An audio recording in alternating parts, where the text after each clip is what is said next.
เพลิดเพลินกับเรื่องราวหลากหลายจากปลายปากกาของนักเขียนมากมายผ่านวรรณกรรมอันทรงคุณค่าในรายการศาลาวรรณกรรมเวลา 20:30 นาทีถึง 21 นาฬิกาทางสถานีวิทยุกระจายเสียงแห่งประเทศไทย FM 92.5 เมกะเฮิรตซ์และ AM 891 กิโลเฮิรตซ์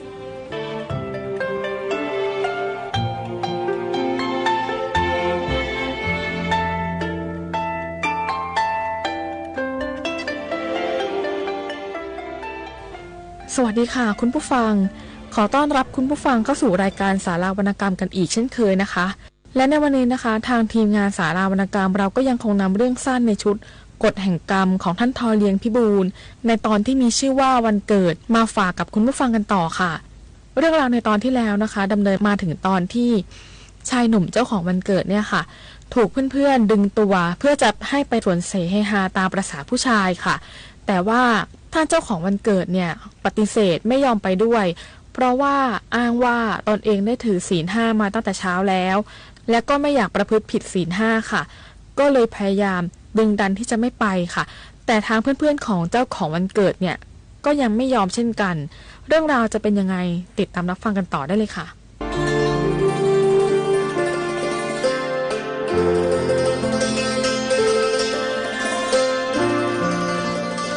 คืนวันนั้นประมาณ20:00 น.เศษผมกำลังนอนอ่านหนังสืออยู่ในห้องรู้สึกตัวว่าพอจะเคลิ้มๆหนังสือยังอยู่ในมือ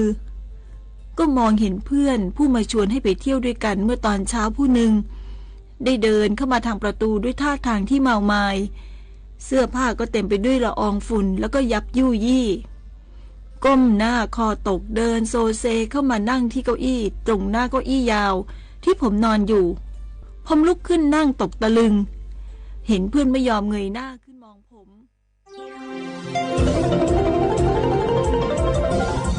วิทยุแห่งประเทศไทย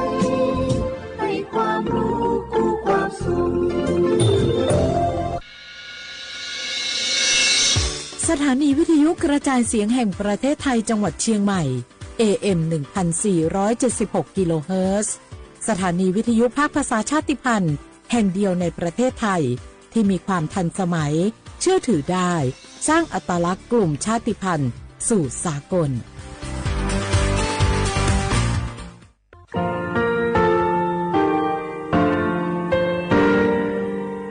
งาคือมีติปิเพกาวิเชล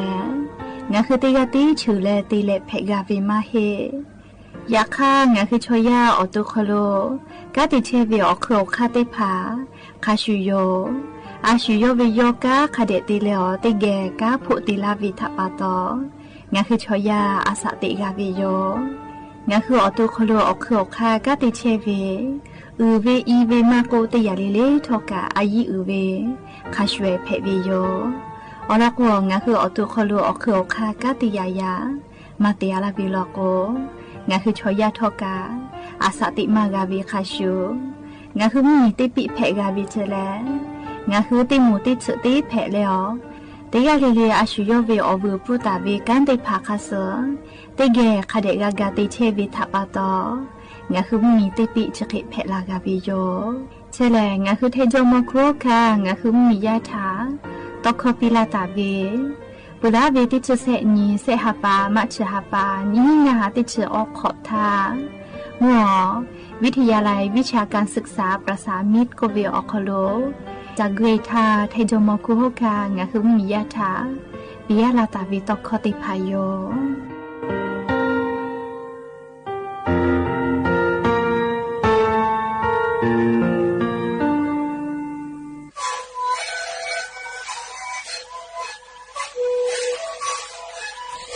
คือมันคือยาแก้เชื้อวีออกเข้าชิลและหัวข้อต่อคือออกที่จังหวัดที่ไหนเอ็มนาบาเดที่โอหาสุจิขอกิโลเฮ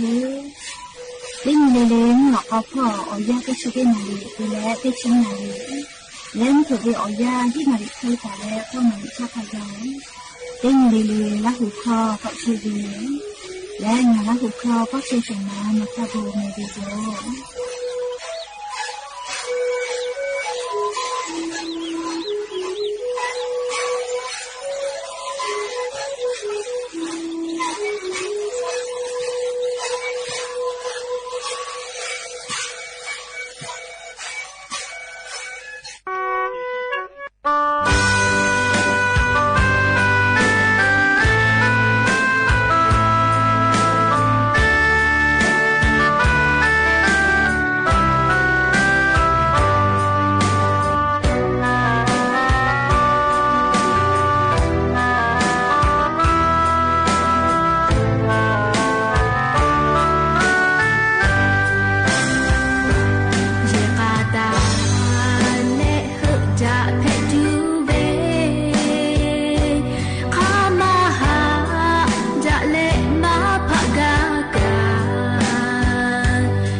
อบูดาจาวิโย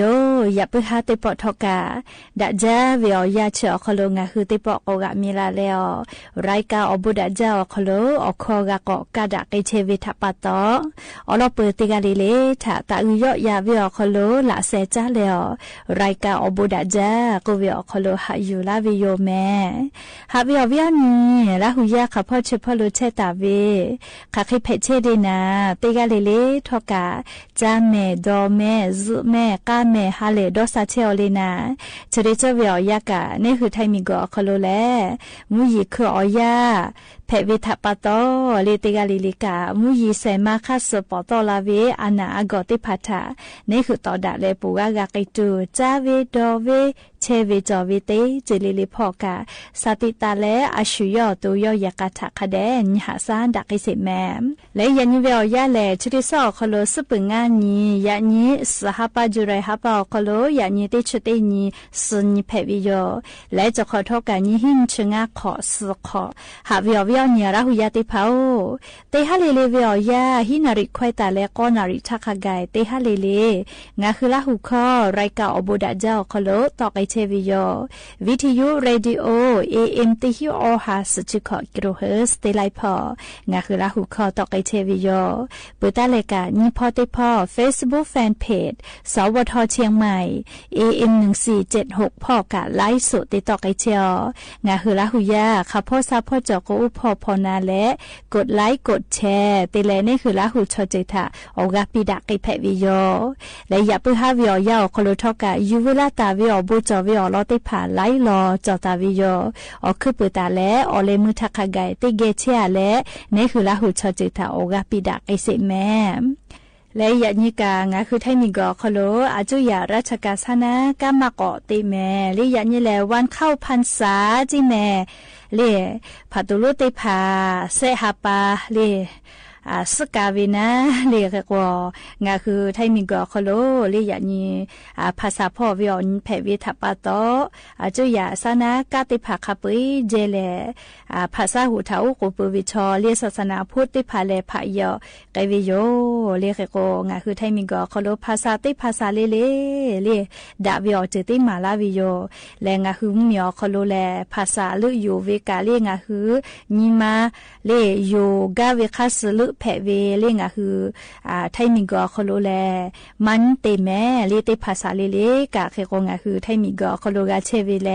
อบูดาจาเลงาคือลาหุยามีจอมคุคาอบูฮอโลกาเชวิทัปโตเอกงาคือเตกาเลกะดาเวอเจเตภาคเดจุจาเลเตเลดาเวอเจเตเวลโกดาเวอบูนี่คือทะหาซาลาติโยแมจ้าเลจะขอนี้หิงาหาขอจิฮิขอกระทรวงสาธารณสุขพอกางาคือมีญาติภาษาอลอซาตาติภาจะไขปีลาวิโยจะขอป้างาคือไทมิกอคโล HIV อานาโลยอานาเลก็เพตอลาวิกากาเทก็มาวิเจเลโลยานาเปดะไกวิกาเทมาวิโลเจจะดาปะตอเลเตปอเลงาคือเตกาเลกาเลฮอกขายามีมากฮอกขชอยามีชอยามีติเกซวิทยาทาถุงยางอนามัยติภาคเดกุเจโลยอานาชติภาทางหือฟากาตุอโปกระทรวงสาธารณสุขพอโกเวเลนิวิทยาทาโลยานาเพเวเลชติคือเวียาอคโลอสจะขอเป้าก็เป็นดาตาลาเวกอฮิกาจอวิจิแมเรียจะขอเป้าเจเรียติฮาปาติเวลาและชติคือเวียาอคโลเคเตและโลยอานาเพเลอนาเซวิกาเลียจะขอเป้าอลาเคอมือกากาวิเจเคเตและเลียงาคือไทมิกอคโลโลยอานาเพตาเวคาเปนาเลียจะได้คืองาเซขอมือกาเคจอวิเจโลยอานาจะกะเมลเฮดอกเวติปอเลีก็เป็นดามาเกวิโลเจเลียเคเตและนิเวตยาทาโลยอานาจะได้ผ่าทอกานิเวลโกยันเนยานูเตผาเกียวเลกะเทก็เป็นดาตอลาวิโลเจเคโกฮอกคะชอฮอกคะเลนิมาจอวิชอติภาเกียวเพมาวิโลจิแมเลมาฟาวิทัปโตนะเลเคโกโลยานาอปุมาชะทะติเปตุเวนะชะกะมาจอแมเลยะค่ะอปุมามากะเป็นดา มาเกตัวอโปนะเลยมาโอเยมากะพี่มาเกตัวเลยอปูมามากะมาเกตัวอโปยาต้านไวรัสได้ผ่าเจติจ่อเฮวิโยลุยอานาอปูมาทะตีเป็ดวินะชมาจ่อเฮเลยเขโกสติตาเลฟะแม่เลยมาเพอเวลโกนิมาอยู่ตีมากะเวลโกเลยถุงยาอนามัยได้ผ่าคาเดกุแม่จะได้คือหนูหุชาเลถุงยาอนามัยแลชุเคลีฟรีปิลาวิแม่10 บาททอไม่กะติกาเลกะฟรีอยู่แพเวถุงยาอนามัยเขกว่าลุยอานาเจติฝากาวิไม่ถุงยาอนามัยแลยามากะฮูตูติเกซเวอคโลเปลาเวซิฟรีอานาน้องนายอานาติภากะฝาลากาเวเขกว่าติภาลอกจะเคเวพอนิมาจอมาเวนะเขกว่านิมาจอเวคัสนาเลนหัวตุกะกาฝาเวอลโกอานาจะได้พาแป้งกาลาวิทยาทาตุขาจาเฮก็งาคือติกาเลกะถุงยาอนามัยก็วิชอนะจะเคยพอนิมาปูเวลโกมิชอฟุกุปิขอคาเดกุตัวเฮก็ติปปลโกมาดวกาเวอคโลกาจาเตปุเวกาจอลาเวนะเขกว่าฟุกุปิขอนิมาเซมาคาเดก็ดุบว่าเขกว่าชาวยากามาชุดาเตพากจะเคเวพอนิมาปูเวนิมาจอเวโยเตพากมาปูเวกะก็จอเวแม่อาลูชาวยากามาชุดาก็มาอาลูจอลกุลเวจะหาเมลี่หามากะกะแพกโอปูลุไกมาแพกโอมาแพเวลีอาโลชอยากะเฮกติพาลกนิมาจอมาตุกาเวทาปตอนะนะชกดอเวเจตุลาตุนิมาจอตุเวเฮกนะชติพาดอเวกาสติเตเมนิมาสวิใจโกนิมาวิเซลาเจนะชลายาจอเวลอก็ตุจอเวชติพากะเยจาลโกสาลุเลกะชมติพาฮอกขายามิกาวินิมาจอตุเวนะชติพาดอเวลโกนิมาวิเซลาเจเฮก็ติกาเลกาสติตะแม่แต่ก็แลอวิหนีลาหุยาติพาทะลุยานาทอกะมิโกโคโลมาปือฮิแม่แป้นดาวิกาเกาะมาตะลาเลอชอกะสุเชเวเขกว่าจะได้คือเวอยาโคโลคากายกาลุยานาอปุมาทะติเปตุเวนะชกามาจอสิเจแต่ก็แล้ววิหนีลาหุยาติพาทะอลอซาตาจะได้พาอยู่เวลาและจะเคเกามาลาวิโยแม่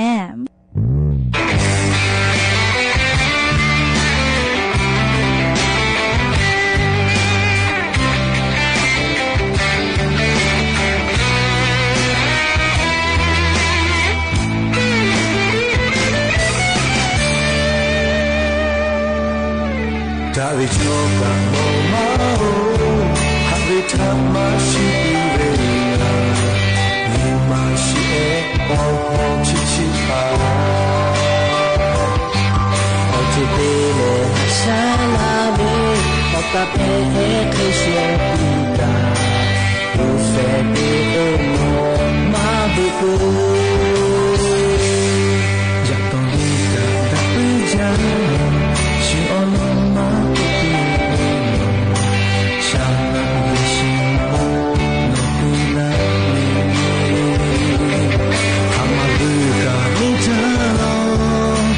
to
Shalom เพที่ชอบดีการู้เสดีอุโมงมาบุกุอยากต้องเรียนกับตะบึงจังชื่ออลองมาคุยชามาเอชมานี่อามาบุกะเอจาโลหาบุจูเอเธอไม่เคยรู้ใจโอปานาอูดูดาเอคอมูโดเอปาโรเอเบนาโกโนเลนาดิจูควีนาปาโอโนปาลูเอตาฟิเชนาโกเจโยมาสุเจนาเบเบอาเอปอกเซลาเช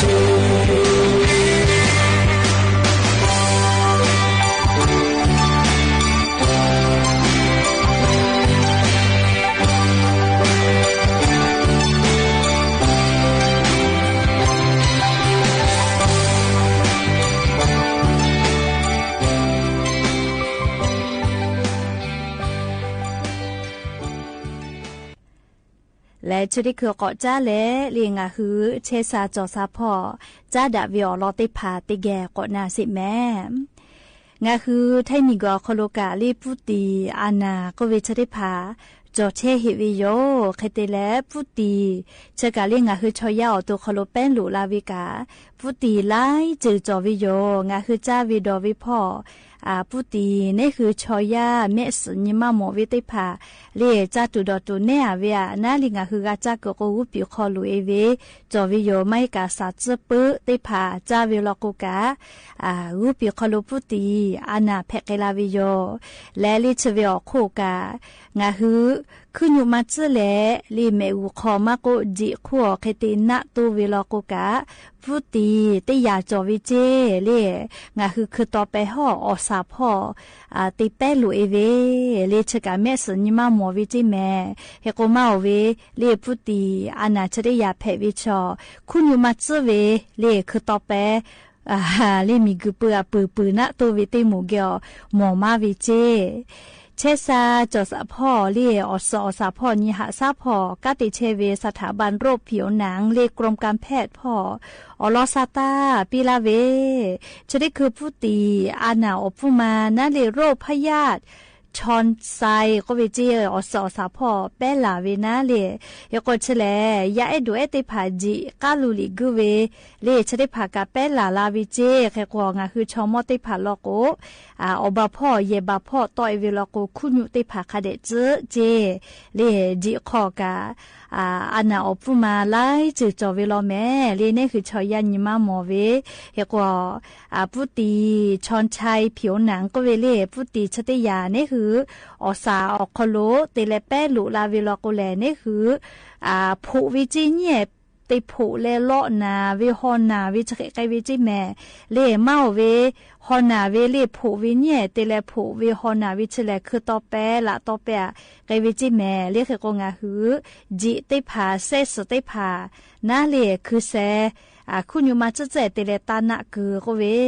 เรียกกติพาพาลโกผู้ตีคือต่อไปขอลุยเวลโกลีคือต่อไปขอผู้ตีแกวิอเจ้ากับหมอปื้อวิเจเนี่ยไกเวนาเลเฮกผู้เวเบเวเลจะเคกลาวิจิแม่ลิผู้ตีชกาอเยพีเวไวจ้าเจเฮกผู้ตีอผู้มาชกาลิซกาซจ้าเจแม่เรียกว่านาจ้าตุขาจ้าจกาจเวผู้กาผู้เวเรียกฮอกาฮอนาวิจะเคกวิเจจะทับตอลิงคือติกาลิลิกาคุณยุติภาคเดจลีเยบาพ่อตอลาวิลโกคือจเวอนาติภาคเพลาเวลีกาโนเนกอติลโกเมกุคอลโกกาและลินเวตยาทาลิงคือไทมิงก็โคโลเวปุตีชกาเลไลจือจอเวเลพื้นมินเกียวเปลุเวกับปุตีจอเวจิแม่เลเอกงาคือชอยาเกียวเปลุลาเวเลจาตุดอตุพ่อเตเลเปลุลาเวตาเลกางาคือเลจิมีชักโคนะเวเมกุคอนะคือเวพ่อกติเปลาปุวิเจและเลพื้นมินแค่ติผาออกโคโลกาปุตีชได้ผาเชวิจิแม่เลเอกพื้นมินแค่ติผากางาคือละเซตาดอตาทอตานะคือโอวิ เจเลชกาพุติอานานะเลพุติอานาไลเจจอเวแม่เลชอยาเมสญมาโมเวเฮกว่าคือต่อไปฮอพุติยอเสมาลุลาวิชกาเลจิขอจอวิเจเลเฮกว่าวิญญาณละหุยาติภาติปอเลเลเยบาพอตอลาวิลาโกคุญุติภาคเดเจแม่แต่ก็แลงาคือละหุยาติภาทาเลพุติอสอสาพอติเปลุลาเวทาจาดาเวอลอติภากะอยู่เวลาแลงาคืออวิญญาณละหุยาติภาทาเกามาลาวิโยแม่และอย่าเพื่อให้ตัวสิลักกะลาตุเวอลอกาลิชะคิมัยเจดิโยกากาพนาเลโอกาปิลาเชเวเตกาลิเลกาลิซเมกาเมฮาเลโดซาปิแม่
กระจายเสียงแห่งประเทศไทยและเครือข่ายทั่วประเทศเสนอข่าวต้นชั่วโมงรู้เร็วรู้จริงเกาะติดทุกสถานการณ์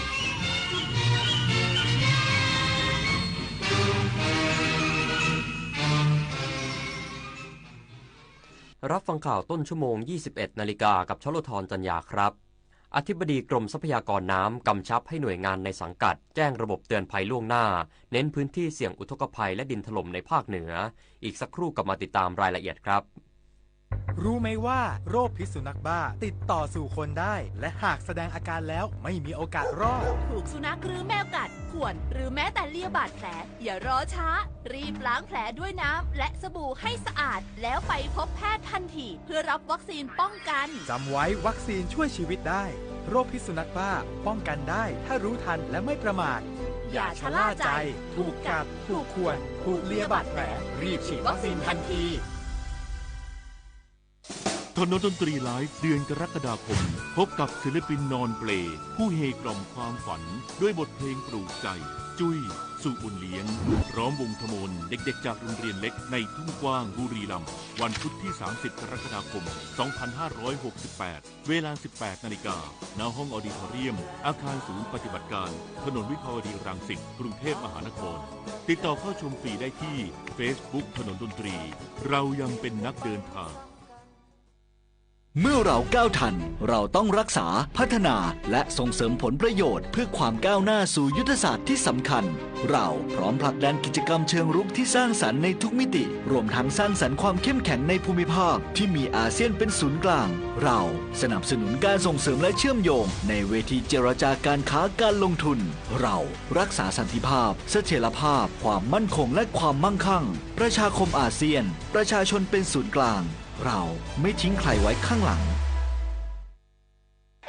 มหานครแห่งอาหารและบริการหาล้านสู่ตลาดโลกซอฟต์พาวเวอร์ด้านอาหารปลากุเลาเค็มตากใบนราธิวาสไก่เบตงยะลาปูทะเลปัตตานีโคพันธุ์พื้นเมืองและแพะวัตถุดิบชั้นเยี่ยมของท้องถิ่นได้รับมาตรฐานอาหารสากลและอาหารหาล้านผลักดันให้เป็นพื้นที่มั่นคงทางอาหารสร้างเศรษฐกิจชุมชนเพื่อยกระดับคุณภาพชีวิตภายใต้ระเบียงเศรษฐกิจหาล้านจังหวัดชายแดนภาคใต้อธิบดีกรมทรัพยากรน้ำกำชับให้หน่วยงานในสังกัดเฝ้าระวังและแจ้งระบบเตือนภัยล่วงหน้าเน้นพื้นที่เสี่ยงอุทกภัยดินถล่มในพื้นที่ลาดชันและพื้นที่ราบเชิงเขาในภาคเหนือนายธีรชุนบุญยสิทธิ์อธิบดีกรมทรัพยากรน้ำได้ลงพื้นที่ตรวจสอบและติดตามสถานการณ์น้ำบริเวณแม่น้ำอิงตรงสถานีวัดระดับน้ำบริเวณสะพานอิงอุดมศรีดอนชัยอำเภอเชียงของจังหวัดเชียงรายพร้อมประเมินสถานการณ์ด้านการบริหารจัดการน้ำในพื้นที่ลุ่มน้ำกกลุ่มน้ำอิงและลุ่มน้ำสาขาหรือลุ่มน้ำโขงเหนือจังหวัดเชียงรายเพื่อไม่ให้ส่งผลกระทบกับประชาชนพร้อมเน้นย้ำให้หน่วยงานในความรับผิดชอบเฝ้าระวังและแจ้งระบบเตือนภัยล่วงหน้าหรือ Early Warning สำหรับพื้นที่เสี่ยงอุทกภัยดินถล่มในพื้นที่ลาดชันและพื้นที่ราบเชิงเขาและประสานการปฏิบัติงานร่วมกับหน่วยงานราชการในพื้นที่แจ้งประชาชนทราบโดยเร็วรวมถึงให้หน่วยงานติดตามสถานการณ์น้ำท่วมฉับพลันและน้ำป่าไหลหลากล้นตลิ่งต่อเนื่องและเตรียมความพร้อมเครื่องมืออุปกรณ์เครื่องจักรกลกำลังพลพร้อมสนับสนุนให้ความช่วยเหลือเมื่อเกิดเหตุฉุกเฉินขึ้นปิยาพันธ์ยางเทียนรายงานผู้ว่าราชการจังหวัดอุตรดิตถ์สั่งการทุกหน่วยงานเร่งให้ความช่วยเหลือประชาชนหลังน้ำป่าเข้าท่วมพื้นที่อำเภอฟากท่าและอำเภอบ้านโคกจากสถานการณ์ฝนตกหนักต่อเนื่องหลังจากที่จังหวัดอุตรดิตถ์เผชิญฝนตกหนักต่อเนื่องตั้งแต่ช่วงเย็นวานนี้จนถึงบ่ายของวันนี้ส่งผลให้เกิดน้ำป่าไหลหลากเข้าท่วมหลายพื้นที่โดยเฉพาะพื้นที่วิกฤตอยู่ที่บริเวณหมู่ที่3บ้านกกต้องตำบลฟากท่าทางหลวงหมายเลข117ถูกน้ำท่วมรถทุกชนิดไม่สามารถสัญจรได้ทำให้ประชาชนกว่า83ครัวเรือนได้รับความเดือดร้อนในขณะที่เทศบาลตำบลฟากท่าได้รับผลกระทบรวมประมาณ120ครัวเรือนหน่วยกู้ภัยและทหารจากมณฑลทหารบกที่35ต้องใช้เรือเร็วเข้าช่วยเหลือโดยมีประชาชนบางส่วนอพยพมาอยู่ที่องค์การบริหารส่วนตำบลฟากท่าแล้วด้านนายศิริวัฒน์บุภาเจริญผู้ว่าราชการจังหวัดอุตรดิตถ์ได้ลงพื้นที่ติดตามสถานการณ์มอบกำลังใจให้แก่เจ้าหน้าที่และประชาชนพร้อมสั่งการให้ทุกหน่วยงานเตรียมความพร้อมด้านบุคลากรเครื่องมือและแผนช่วยเหลือประชาชนอย่างเร่งด่วนซึ่งจังหวัดอุตรดิตถ์ได้จัดตั้งศูนย์ปฏิบัติการช่วยเหลือผู้ประสบอุทกภัยภายในเทศบาลตำบลฟากท่าพร้อมเปิดเป็นศูนย์อพยพรองรับประชาชนในเบื้องต้นหากไม่เพียงพอจะขยายไปยังโรงเรียนอนุบาลฟากท่าที่สามารถรองรับเพิ่มเติมได้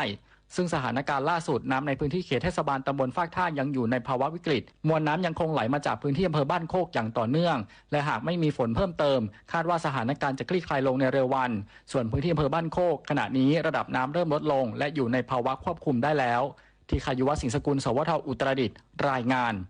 ผู้ว่าราชการจังหวัดสุราษฎร์ธานีเน้นย้ำหน่วยงานที่เกี่ยวข้องแจ้งเตือนประชาชนเฝ้าระวังฝนตกหนักน้ำท่วมฉับพลันและดินโคลนถล่มถึงวันที่13กรกฎาคมนี้นายธีรุสุภาวิบูลย์ผลผู้ว่าราชการจังหวัดสุราษฎร์ธานีเปิดเผยว่ากองอำนวยการป้องกันและบรรเทาสาธารณภัยจังหวัดสุราษฎร์ธานีติดตามสถานการณ์สภาพอากาศและพิจารณาปัจจัยเสี่ยงจากการประกาศแจ้งเตือนของกรมอุตุนิยมวิทยาเรื่องฝนตกหนักถึงหนักมากบริเวณภาคใต้มีผลกระทบจนถึงวันที่13กรกฎาคม2568ซึ่งอาจจะทำให้เกิดน้ำท่วมฉับพลันและน้ำป่าไหลหลากโดยเฉพาะพื้นที่ลาดเชิงเขาใกล้ทางน้ำไหลผ่านและพื้นที่ลุ่มขอให้หน่วยงานที่เกี่ยวข้องเตรียมความพร้อมติดตามสถานการณ์อย่างใกล้ชิดตลอด24ชั่วโมงพร้อมแจ้งเตือนประชาชนพื้นที่เสี่ยงภัยทราบล่วงหน้าสำหรับชาวประมงหรือผู้สัญจรทางน้ำให้เดินเรือด้วยความระมัดระวังและหลีกเลี่ยงการเดินเรือบริเวณที่มีฝนฟ้าคะนองหากเกิดสาธารณภัยขึ้นให้รายงานสถานการณ์เหตุด่วนให้กองอำนวยการป้องกันและบรรเทาสาธารณภัยจังหวัดสุราษฎร์ธานีทราบโดยด่วนดารารัตน์สืบศรีสุขทีมข่าวสวทสุราษฎร์ธานีรายงานจบข่าวชลธรจัญญาอ่านรับฟังข่าวครั้งต่อไปเวลา 22:00 น.ครับติดตามข่าวที่นำเสนอไปแล้วได้ที่ www.thainews.prd.go.th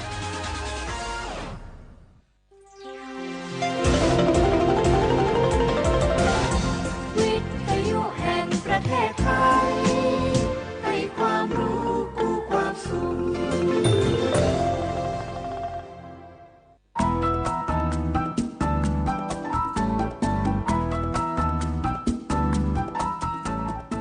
ครบครันด้วยสาระ ข่าวสารและความบันเทิงติดตามได้ในรายการสาระสารพัน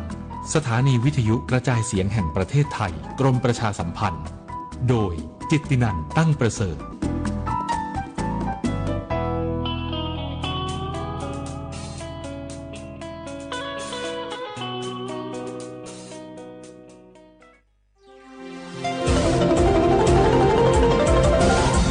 วิทยุแห่งประเทศไทยให้ความรู้คู่ความสุข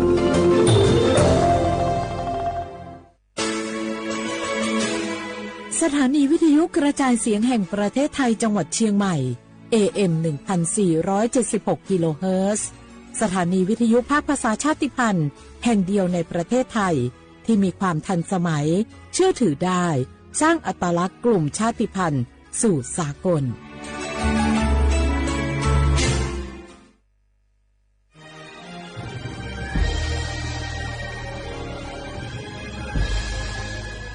เกิดเป็นคนไทยเติบโตบนผืนแผ่นดินไทยจงภูมิใจในความเป็นไทยชาติไทยเรานั้นนับเป็นชาติที่มีความเป็นมาเก่าแก่ยาวนานเรามีภาษาวัฒนธรรมและมีสิ่งต่างๆที่เป็นเอกลักษณ์ให้เราได้ภาคภูมิใจในความเป็นคนไทย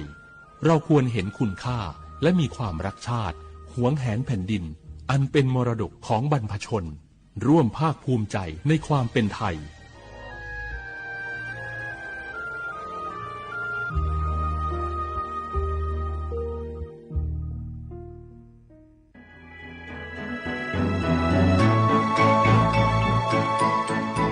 การปกครองระบอบประชาธิปไตยจะมีความมั่นคงก้าวหน้าเพียงใดขึ้นอยู่กับการที่ประชาชนในชาติรู้จักสิทธิเสรีภาพทำหน้าที่ตามความรับผิดชอบและมีคุณธรรมเมื่อมีความคิดเห็นที่แตกต่างเราจึงต้องเรียนรู้และแก้ปัญหาไปด้วยกันด้วยความสามัคคีปรองดองของคนไทยทั้งชาติเพื่อก้าวสู่ประชาธิปไตยที่มั่นคงรู้สิทธิรู้หน้าที่ตามวิถีประชาธิปไตย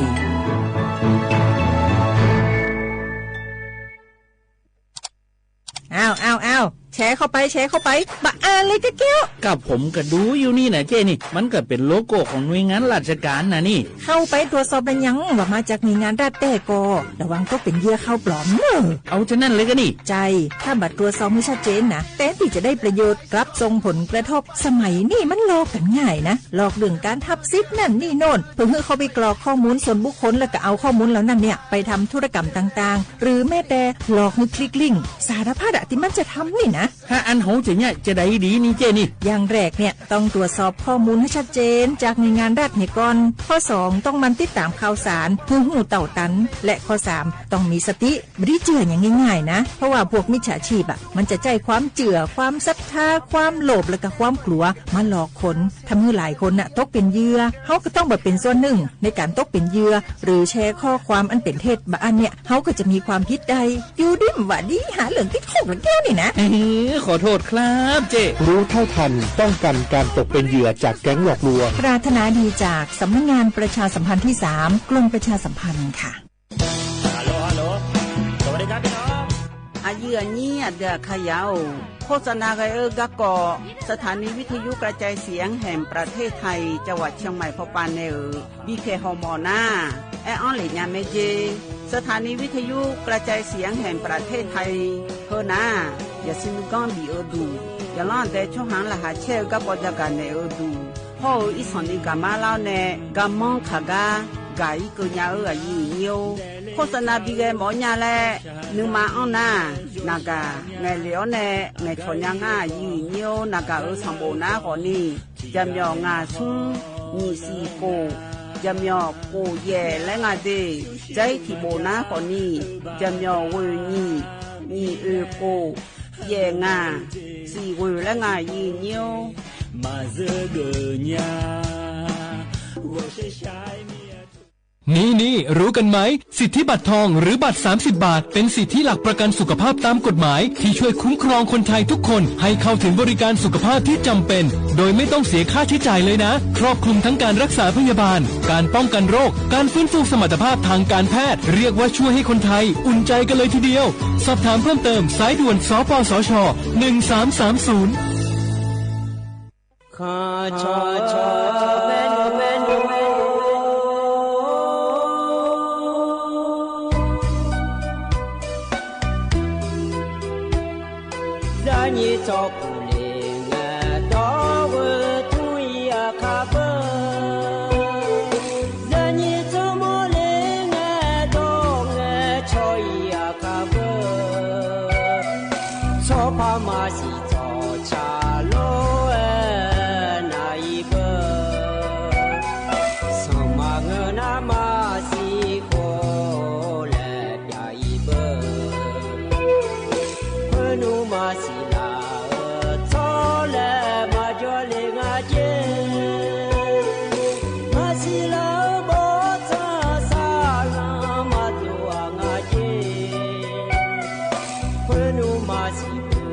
是天使那我嘛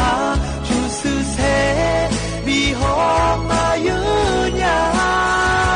绿塔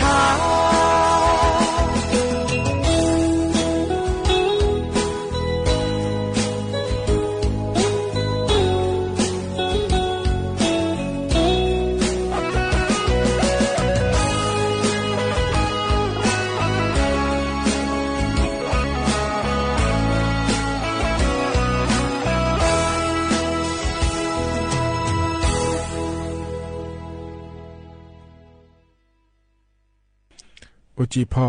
อุดุธรรมะเดอเยนิโยหานาลุเนลอเยเนียวนิมจีเอกะดูกะลอยมีนาลุทอนจัวลอพยาทอนจัวเมียเดเยเนียวอุจิอปาหกะมอมัวดูเนเยนีมีขังยาโยหานาลุเนยาทอนจัวเฮนาลอเยเนียวอายามนาลีเวหลาเนนาลีเชหลังกะนีแมเยเนียลอนิมจีเอกะดูนาลอจอนเจงานังนชาลาเดเยเนเดวันศุกร์งานงานในเยนี้ถึงมีในลืมจีนะรอเยเนียวเธองานแหนอายุเชื่อมือแหนที่คอโลเอดรามาเยเนียรออินอนะรอเยเนียวโยหืออันอทินอแล้วพระชาลางาเยเนียวเดอกุจิอันองาเลและนะรอเยเนียวอินาวันเข้าพรรษาและขัวอันอชาลางาเดเยเนียวเดถึงมีในอินาราชการปาทินนอและพระนาเนี่ยเยอะมินอทินนอและนั่นเนี่ยไม่ดีมินอนะวันอาสาฬหบูชาและขัวอันนฉลางาเยเนี่ยเราเธอโยหืออันนก็ดูนะขอเนี่ยพระพุทธเจ้าเนี่ยดอมแมนเนลอดัมเบดาเนาะฉลางาเดเพซิงแบแมนเนลแล้วในเพซิอดัมเบลกามิชาเวตายาลาจอลาอันนและขอในพัชลามันนี่นายแมนจีโยหืออันนเยเนี่ยเราแต่ก็เพซิงย้อนในตะเลนี่เราเทมิเนเดือดไทยมีของเราคุยนะเพซิย้อนถอยยมยานี่จ่อหลวยเลยนี่เพซิย้อนสกุลหายาหลวยยาจอนตาญาภายเดแล้วรอเยเนียวราชการป่าก็ดูนะมินอเนี่ยอินนอเฮยินนอรอวนาบินาเนี่ยเยเนี่ยรออินนอก็ดูส่วนอันนี้ก็รอวันเข้าพรรษาแล้วก็อันนอฉาลามีในทินนอและพระนาเราในงานล้ออาคารโรงงานที่ปพจักรตั้งเราในมายุ่มแล้วเยนี้เจริญอุศปาหุยจักรเลยในมาสีแล้วไอ้คนในอุจิอปานะหาเดือยนะหาเกิดผาแล้วอาคารโรงงานจักรอากาศในมาเดียยุ่มแล้วรอเยเนียวมินาเยเนี่ยทางแท้เนี่ยน่าหาจะไม่เดเยเนียวเดน่าอีนี่ที่น่าเราเห็นมินอเนี่ยเราอยู่หายุ่มในอุดรเนี่ยตัวเดียวก็ยากเยอะขอนี้จะดูหัวเลยมีนอยานาอันฉลาลอยเราเยเนียวกายกาลาขอเนี่ยล้อโลอยู่มันก็จะอยู่ว่าปายาขาจังหล่อเยเนียวเยอะชัดเชี่ยวปานิมุพาจังแท้เนี่ยน่าหาดาเดเยเนียวเดก็ยานมาคุยจูมีดาละเย่เมียนี่เย่งั้นเลยแล้วเราเย่นี่ทำแท้ในสิญญาณนะขอที่จะว่าน่ารู้เว้ยย้อนยาผายแล้วเราเลยเย่นี่หนูก็เราคนในจะกายอากาศด้านไหนเลยเดเย่เนียวเดนุ่มจีที่ขอหลวงจะดามาเย่เนี่ยอินก็ดูนะขอเนี่ยนะอันฉลาหลวงหล่ออายาจ้องฐานในบิดาเดเย่เนียวขอเนี่ยอายาจ้องฐานในบิดางาลาล้อเย่เนียวเธอเฮก็พอจ้องในพอเนี่ยเดี๋ยวจ้องแม่เย่เนียวดูบามาล้อไม่ได้เย่เนี่ยจ้องน่ารู้ช่างแท้ในนาหาหรือว่านาหาจะแม่เยอะเนี่ยหรอมาดูกันที่พอเยอะนี่นะก็มีมัวดัวจอนในพัฒนจุฬานะขอเนี่ยจอนเจอเงินหรออันนั้นเชื่อเงินแม่เยอะเนี่ยหรอที่มีเนี่ยเยอะเนี่ยเพราะไงยามแล้วพัฒนจุมาดีไอ้ขอเนี่ยก็ยมอย่างนั้นเราคุยนะขอเนี่ยอายาจอนถ่ายก็ช่างแท้ในนาหาจะแม่เดเยอะเนี่ยเดที่ขอเราจะดามาเยอะเนี่ยเฮกันเนี่ยนะเยอะเนี่ยอันนั้นจะแม่จะกะเอกาด้านเนี่ยมาเดเยอะเนี่ยเดยุ่มจีเฮกาเยนี่นะทองจัวล้อเดียวอาคาอันนั้นนะแซ่ที่นอนฉลาดงาเตเยเนียวบาลาสีนะขอเนี่ยสีอาโคนะแซ่ที่โคล้อถึงมีในอินาโคกันนะก็งาเดแซ่ที่นะฮอนเนี่ยแซ่ที่โคมีแน่ล้อเยเนียวน้าถ่ายอันนั้นนะอินาวันศุกร์และแม่เยเนียวอันนั้นเชติบาลาสีนะกรกฎาคมและขั้วเสียเดอาโคนะขอเนี่ยนิพังายาโกชิแยงาเดเยเนียวเฮนะโคโตลาโตล้อเยนี่นะทอนจัวอันเดเยเนียวเดเฮกังอันเนี่ยก็กอแลมถ่ายเฮเยเนียวมายาจะกะได้มีนายล้อเยเนียวต่อชาติบิมแล้วนะหาดามาเดเยเนียวเดเยนี่มันก็พอเนี่ยบินะหาดาต่อชาเฮก็เฮบิมเยเนี่ย โควิดช่วยชักเกิดนักก็ลอยต่อช้าอย่างนี้ชักเกิดต่อช้าเดย์อินุพยายามเราคุยขอโควิดนักก็ที่อย่างนี้น่าจะมองอาศิเดและมีเนลอับบอลีหายในชาเพราะในบินอาหารอะไรเดย์ที่ขอร้อยนะครับจะดามาหยินเยียว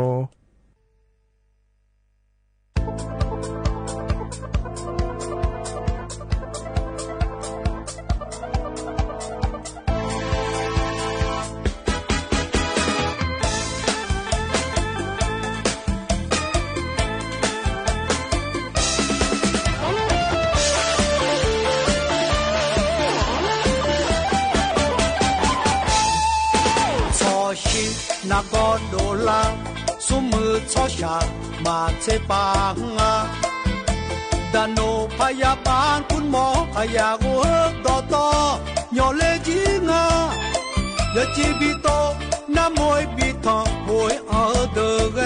มาแก่กันยังอ่ะชอบอ่ะยอมยาอุนาชอบอ่ะยอมยาอุนา那个鸟儿罗麦红啊，你看了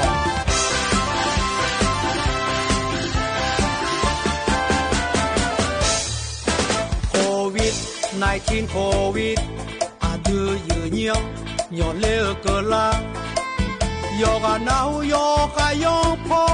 啥个票呢？有车车高，一个鸟那，一个送个。nhỏ nhỏ ý ngã với aya apa thiga nghe cho mona thiga nghe cho mona sum lum kha ga ne ya nghe cho nga numero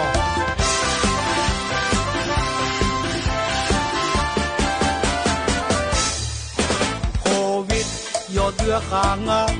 cho mư cho ja do to shi la là bữa mường nè thái mường eo cơ mi khôn nhỏ đỡ chính à Italy, Nhật, Spain, Iran, Ba Lan, Pha La Chế Hô cơ đi à đưa khó nè Pha La ở mi khó à đưa khó nè Pha La ở mi khó Sahara America ở nhỏ đỡ xong à sao nữa hả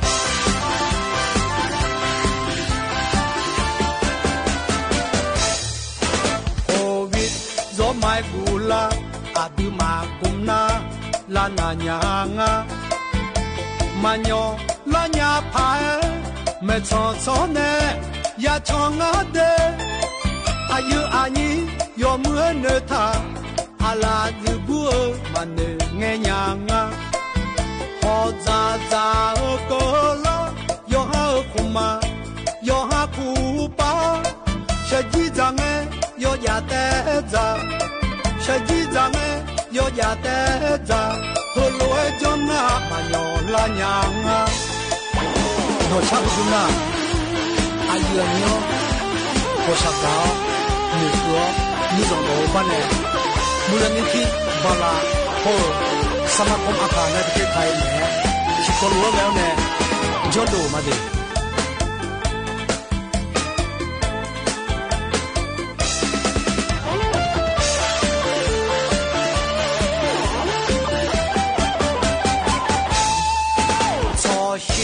na go do la su mu cho sha ma che pa nga da no pa ya pan kun mo pa ya go to to nyo le ji nga ya chi bi to na moi bi tho hoi a de ge ma che ga nya nga so a yo mya u na so a yo mya u na na go nyo le lo mai o nga nước Hà Lan.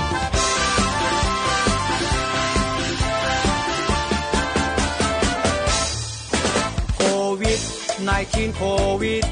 à đưa dự nhiều nhỏ lê cơ la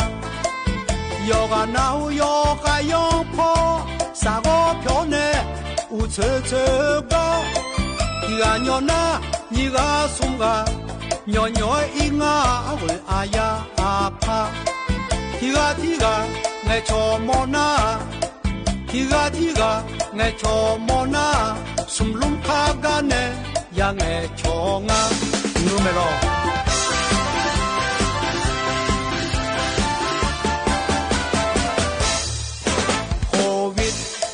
行啊，错木错家到西啦，武汉那不忙呢，太忙个米可要得劲啊，意大利、日本、沙本、伊朗、巴林、法拉这好个呢，阿杜可呢，帕拉尔米可，阿杜可呢，帕拉尔米可。撒哈拉阿美利加，我鸟的小啊，山里好些。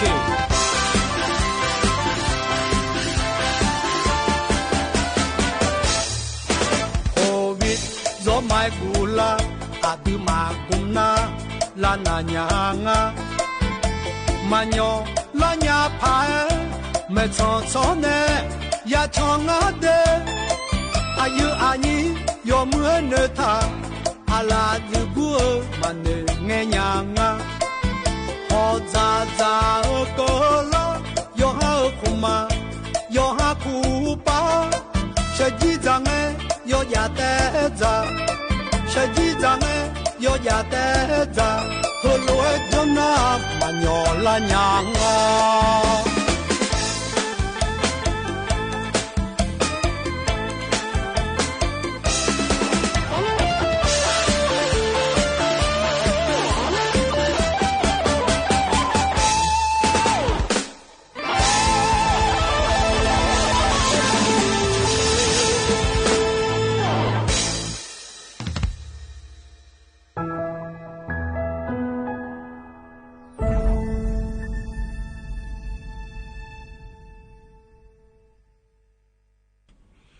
อาทนาต่อช้า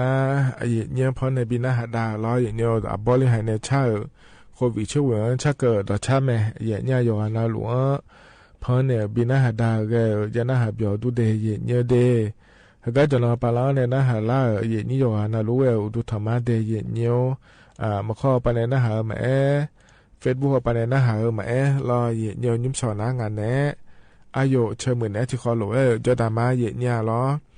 อีนอยหืออันนอที่นอนและพัชลางาเยเนี่ยเพสืออันนอนีนอง่ายมีนอเขาในอีนอยหืออันนอล้อเยเนี่ย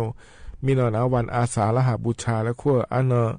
อีนอนะวันเข้าพรรษาและขั้วอันนอฉลาเดเยเนี่ยเดเธอมีเนี่ยล้อเยเนี่ยวันเข้าพรรษาและขั้วอันนอเฮนอจากเกินไหนเนี่ยเยเนี่ยวันเข้าพรรษาที่นอขัวก็ดูนะล้ออันนอเชติบาลาสีอาโคนิพังายาโกเชยงฉลางาเดเยเนี่ยเดมามันนี่นะรอเนี่ยวันเข้าพรรษาเธออันเนาะบาลาฮอนเกิดดังไงเนี่ยที่ไม่ได้ยกคนนาลูอายที่เนาะมาชาลาเดไอ้คนนี้เล่าเธอนั้นมาเบกาเนี่ยรออันเนาะเธอก็ถ่ายออกไปในจุ่มดาวหลาเธอนะรอแรม1 ค่ำเดือน 8และคู่งานเดเนี่ยเฮงเนาะชาลางาเธอเนี่ยรอวันเข้าพรรษาและคู่อันเนาะเดณวันเข้าพรรษาไอ้เธออินเนาะแต่จีมันเงงาเนี่ยอินเนาะเฮอาดัมเบดาอันนงะดอตอลัวบาลาซุมสียังอาเดยเนียววันเข้าพรรษาและขั้วเธอล้อเยเนียวทกาแรม1 ค่ำเดือน 8และคู่กันอาดัมเบดางาเดยเนียวเดนาทกา15 ค่ำเดือน 11และคู่กาอาศัยอันเนาะฉลางาเทเยเนี่ยล้อเข้าพรรษาเธอเนาะขอนี่เพซื้อล้อเยเนียวทกามาอีโดนี่เพซื้อยุมัวจอเนี่ยเราดอมแม่เธอจอเกิดง่ายอย่างยาชอเธอเนี่ยศึกษาพระธรรมวินัยพระและคู่งานเราอย่างเดียวเพเสื้อดอมแม่เธอจอเกิดแล้วพระดุมเธอเราอย่างเดียวอยู่มาอย่าเจริญลุยสักคนเธอพระดุมได้แม่อย่างเดียวดอมแม่เราคาริยานะคนนี้จะหลีและคู่งานเราหน้าเธอการเพเสื้อเธอนะคนเนี่ยพระไตรปิฎกและคู่เธอยาเธอก็เธอจอเกิดง่ายอย่างเดียวเราหน้าเยี่ยมใหญ่จิตจะได้ดังง่ายเราสมาธิและคู่เธอจ้องมาเราเลยอย่างนี้เพเสื้อดอทั่วมายอมยาเจ็บเพเสื้อนู้นหลักคนจ้อเนี่ยจ้องดาวงาเดยเนี่ยเดและเพเสื้อเธออาจจะไม่ได้มาบ้านนี่นะเข้าพรรษาและขั้วเธอบิดาก็ดูงาเลยแล้วก็นะคนนี้อินุ่มเฮก็คือยามหลักคนหนาเราอย่างเนี่ยเช็คค้ายามคนนี้ชาลาแล้วเลยนี่นะเสียลูกเขาอย่างเนี่ยยามชาลางาเทยเนี่ยนะฮะอู้บ้านเนี่ยเราเลยอย่างนี้เพเสื้อที่มาที่มูจ้องงาเจเนี่ยเธอเนี่ยไปอีโดด้วยดอมเมเนเอียเราไปซื้อยุ่มในอีโดในดอเฮก็กาเมเนเอียเราเลยอย่างนี้ขอนี่เราเลยอย่างนี้เธอเฮก็อยู่ช่วงอะไรเกิดเราอยู่ว่ายังก็อยากมีเนี่ยเรายมอยากกันนะคนนี้เชื่อมาเขาเขาถามเฮก็หน่อยอีงาเจเลยอย่างนี้โชก็ละจ่อเอียเด็กคนนี้จ่อเลยเราอย่างนี้ ถ้าก็นอนในเจาะเยอะเดี๋ยวขอนี้จ่อเธอมีเนี่ยแต่ก็พระพุทธเจ้าป่าก็ดูนะขอเนี่ยบีบจางาเยเนี่ยหรอแล้วก็ก่อนเราคุยรอได้บอจาเนี่ยเกิดได้ที่มัวก็ดูนะขอเนี่ยทะลุไม่แล้วก็บลาสุ่มสีเราคุยนะแล้วเราเนี่ยที่ก็มาบีโนเพเซียยุ่งแต่บีจอเนี่ยเฮเดบีจอเกิดเนี่ยเฮเดบีมัวก็ดูเดแล้วจอนด่างาเทเยเนี่ยหรอที่มีเนี่ยเราบลาสุ่มสีก็เนี่ยเพเซียนะขอเนี่ยเพเซียยุ่งเราคุยจนเนี่ยเขาก็เดจอนด่างาเดเยเนี่ยเดที่มีเนี่ยเราเยเนี่ยเฮเงินนอนนะขอเนี่ยคืออันนอนที่นอนแล้วพักเกิดทางหาเยเนี่ยเรานั่นเฮก็พยายามเราคุยกันล่านะขอเนี่ยเยนี้เพื่อไม่คูในราชการถวายเทียมพรรษาและคู่เธอยามาเนี่ยอินมาชิกของเราเยเนี่ยเธอเนี่ยอาคูบานะมีจ่าไฟฟ้าหัวรั้วขอเนี่ยมาจ่ายไม่เนี่ยเราเพซิก็บาลาสมศรีเราคุยเราก็จีจอกเงี้ยเราต่อแม้เฮ้ยจะปีจอกเงี้ยพัฒนาปีดกแล้วคู่เธอจอกเงี้ยเราเนี่ยเธอก็หลังเนี่ยไปอีโดจะสั่งงานแล้วมาชิกของปีดกเนี่ยก็ดูเดแล้วเธอก็บินเหวดำเหวง่ายเดเยเนี่ยเดมานี่นะเธอถึงพระยังเสียเนี่ยถวายผ้าอาบน้ำฝนและคู่งาเทเนี่ยเฮก็มุขเนี่ยยาเดเยเนี่ยเดเฮก็หนาลอยเนี่ยเพเซียมีช่วยแพ้ของเธอดำเหวก็ดูและงาเทเนี่ยล้อ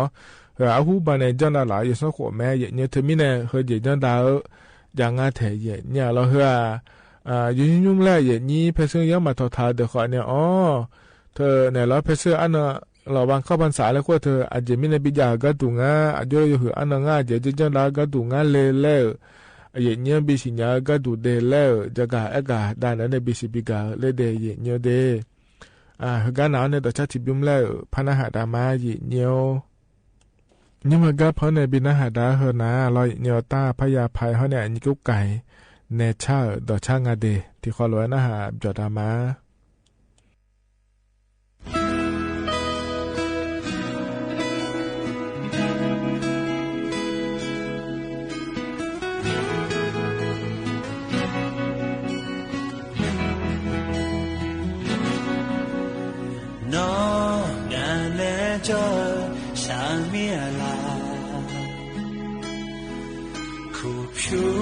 โดเลนาอาจวยนาเมียบีเยอะข้าเลยไงพอใช้แกมีโลอันนี้โอมานี่นาหามา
ธ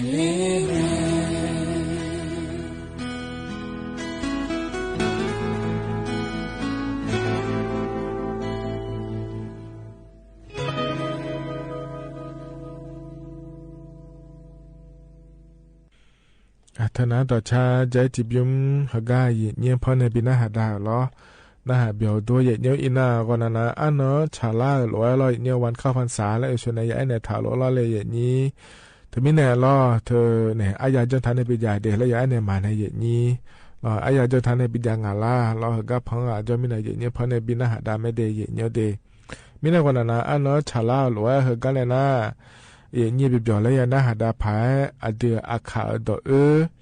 บินาหาดาญาเดเฮกาพอในบินาหาดาเฮกานะอโดโยเซล้อเนี่ยจะอังถาง่ายเยเนี่ยล้ออยู่ชมคนในก็เหงียงปทามเยเนี่ยเดอยู่ในจางถากาที่ขอร้อยนะหาเบียดามาเยเนี่ยไอ้ยันยูเงินดูน่าจะเล่นโดนในมิของกายแม่อะไรงาสิสองจะมีสามสุญญาเสบลูกว่ามาตั้งแต่นี่ตัวทุ่งอยู่หาอยู่ต่ออาจีอยู่หาตรงนั้นพี่อยู่หาอยู่จีแม่อะไรไอ้ของอันนี้ยังกัดทางอันนี้อายุอาจีดองเนี่ยก็ยังจังกูหลบแม่คุยยังไงเดี๋ยวอาเพดอีสมมุติแต่อันนี้ยังกัดทางคุยที่จีดองเนี่ยเลยหรอน่าโยชาลา后面呢或者咱们家哎呦老了会发挥吧这个就要你然后就呗阿蛮大出呢ที่จีมีอุ้ยดำบอที่เจมบอเมียอาบอทูทั่วดักขอเดที่เบียเดเปียพี่อ๋อเดียวว่ะอายุเราคุยเราบิจัดเดน่าทูทั่วเดเปียอ๋อน่ะอยู่ที่อยู่ก็ยังไงน่ะลงก็ดับบนเดทั่วเนี่ยเดน่ะเดเนี่ยเดปาเนี่ยเปียน่ะเดือคุยดูจีกันเนี่ยดูกันน่ะเดือหาซุ่มลงก็กระปุกอ่ะนั่งกับปูนาอายุยังพอมาสิมาแล้วโอเล่นเนี่ยเดือหาจะเล่พิวกว่ามาอีจูอันเนี่ยเดือหาอยู่ดูอีกว่าอีจูกว่ามาเนี่ยเราก็ยังหนักอยู่คือเรื่องอะไรเนี่ยอีขาลัดดาอีขาแล้วอายุยังพอมาฉันนี่ชนะจนน่ะเราก็ชินเลยอีจูอีคนรู้ละน่าอยู่ละกันน่ะชอบหาดูละนี่อาบุติละแต่เขาหมอนี่อาบุนี่ด่าละกูเราเด้งดูนะโชว์เลยล่ะอยู่เนาะอาจีเจ๊อาจีนิชาจุเลยเนี่ยไม่เดี๋ยวเราก็กับปูมาอยู่ดูเนี่ยผิวเจียก็ผิวก็มาอีกครั้งพอ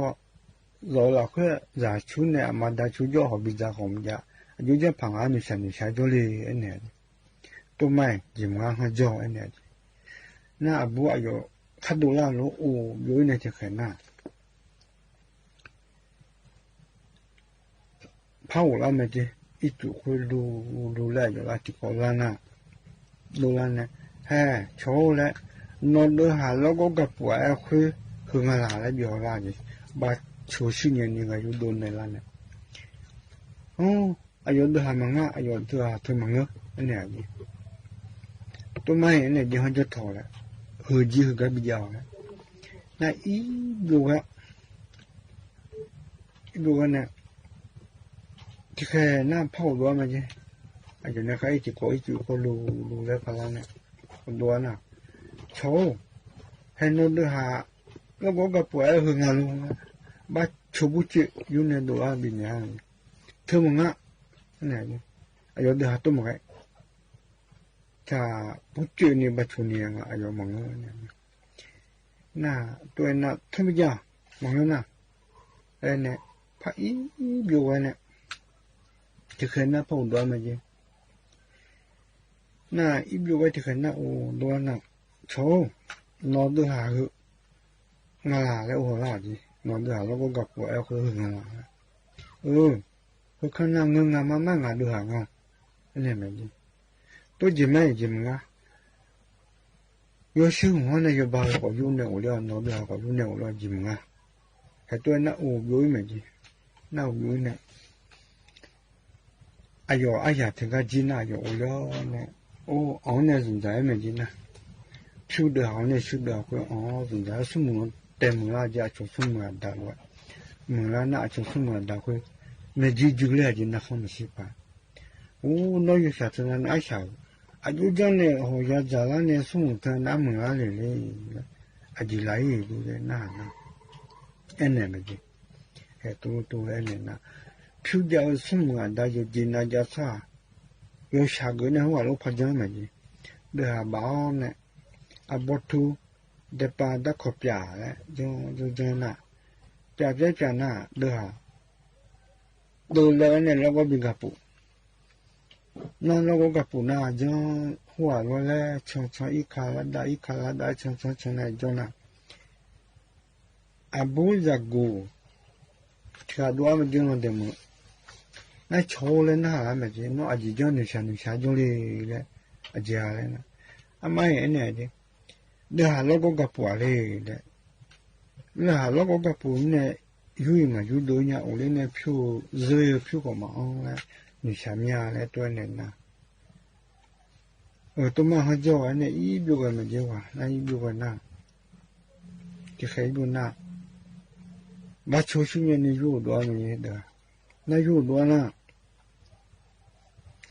抽了，拿得下哎，会很啊啦，来比较难没去，啊没去，啊了，那多那比那样呢，100没结话，那100那话不。我了那，俺那种家里嘛，俺那种家里就那，什么那啊，就大门的啊，就嘛就这个一下没就有下大话了，能嘛当年啊，就没就啊，有下路下没就，什么有下个呢啊，就没就呢，这样呢，特的，俺这。啊，不怎么，啊，你得出去啊去，咱们那时间呐，那里啊一个，那咱们那小啥叫里面去，那到我修个啦咪呢，啊留那个去，那伢们弄，啊但是用哎，他切着的，得买个汤着的嘞，提高龙呢，提高龙着的，有还用做中啊嘞，那个去，提高龙着的到的嘞，那那。那这个就那安达瓦西干么子？那安达瓦西干那，就那，让我去切个嘞那，安都瓦你等到下去，安都安伢米在好嘛包，吃好嘛包嘞，安都老米在必须包子，米在什么地叫，家都家拍一支出啊在出牌，安都安你还在必须牌。也比别人啊来多啊，你当然那当然，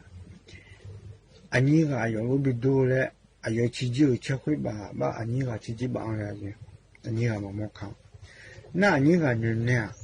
这都路上嘛长啊，这都咱们要做啥做，后面你几步这个对不？这面比嘛长啊嘞，安尼个是，都啊冇看，吃多，都啊吃吧来着，安尼个吧，那个。吃有名啊，帮你话有名啊，帮你话有名呢。哦，来女人呐，吃我到那个名啦，我就来女人。安尼个多自己帮来了，这安尼米上，我们呢米上生个比较级比多级，也比出也比出来，安尼个冇看到帮来呐。安尼个帮来多帮来都叫那。你们那路，你好把呀都好把那我就同情我的，那同情呢，都完呢，牛呢，那个人呢，还，都做还有面不落嘞，你看这边面切比我长啊嘞，都咱们就么呢，俺们吃鸡呢，都，我就住那边呢嘛老呢的，哦，都那忙啊，你们上包么呢，你也鸡也出也出干人说呢。bizanya pa ya chupe ale ani wa ya bia ale to ne ba ne na ado ho ani ko ma che ja ni ti ko lo go sa ni ho de ko shi me ni ko ni me no lo ngane ga ta do ko to ta แต่ละตัวอาดูยศเนี่ยจะอังถ่ายล้ออย่างเงี้ยเพิ่นในปีหน้าหาได้ล้อ น่าเบียวดูเดเยเนียวเดเฮกาหนาวต่อชาติบิมละพนาหาดามาเยเนียเฮกาพอในบินาหาดาต่อชาเฮกาบิมละอายุบุกาเนชาต่อชาเยเนียวอานาอามาเนเมดอและงาเดที่ขอร้อยนาหาเบียวดามา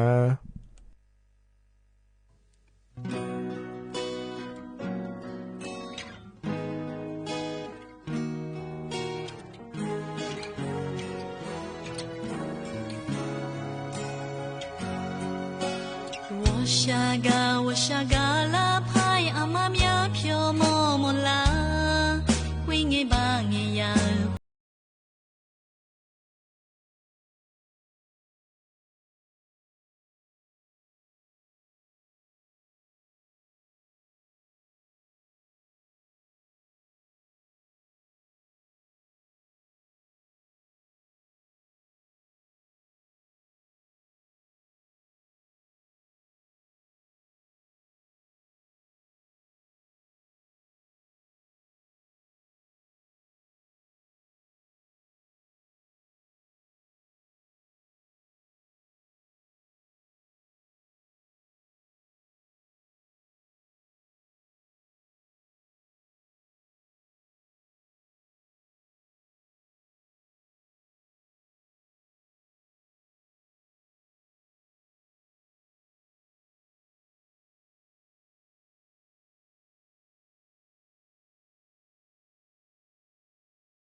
อาเถนะ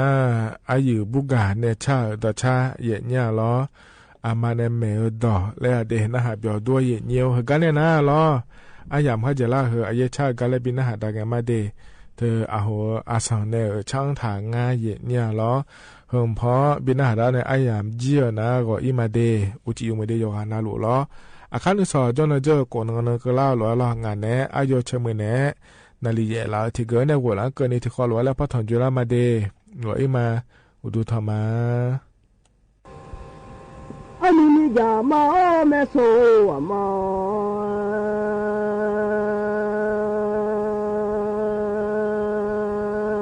อีหลังนี้ก็ดอบาลางไงไม่จะก็ดอยน้องอยากจะอย่างนี้สุดท้ายมาจอละมาขออยากตัวอย่างนี้เสมอ mà cho là mỗi là như sút so để ăn nó là như sút so tôi đã đôi là như số mưa để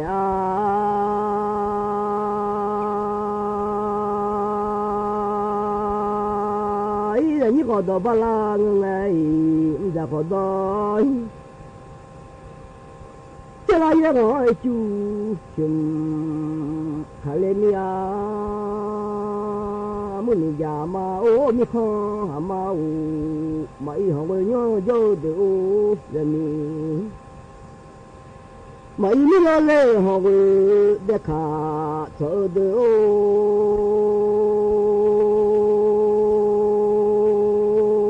这来也我就寻。他俩啊，这俩公说在家，大里面你说赢啊，我就讲说在家大里面，这俩也我一组，看里面，这俩也我来组，看两啊，这俩有地方说，在家当啊，也我也在啥，那里面喏，他把也在啥，也我他把也在啥当啊咯，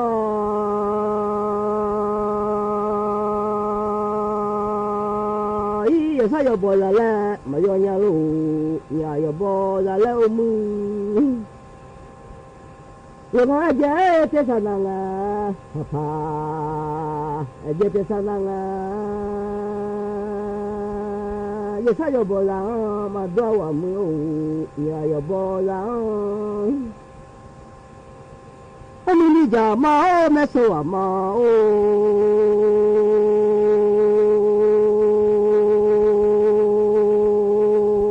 ya mu me so ama ni jao o sha me le ha o ma sha nya cho gia lo như sao thì nó ý cứ số mà bộ sợi gì cho nghe nó mà bộ sợi gì cái cha mà nó bộ cho nghe sẽ là gì nói chứ lúc sẽ là con số tiền nhà đang nghe gì nó buông mà chỉ con số tiền nhà là lẽ ho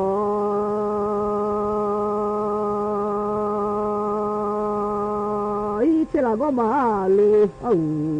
giờ thì là nhà ngã là lu như thế sao thì là bằng ngày rồi là lu như thế thế là có mà lu khó một chiếc tiếng ngã là có là khó một giờ thì là nhà mưa ô xa nhà ít chút cho đều nếu bảo cho à tôi làm mà lẽ gì nữa đâu có đều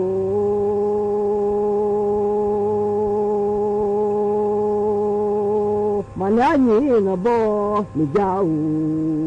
ít chút nó đôi chơi đều ít chút nó đôi chơi mà nhá nhỉ lẽ sao mà mình giàu đều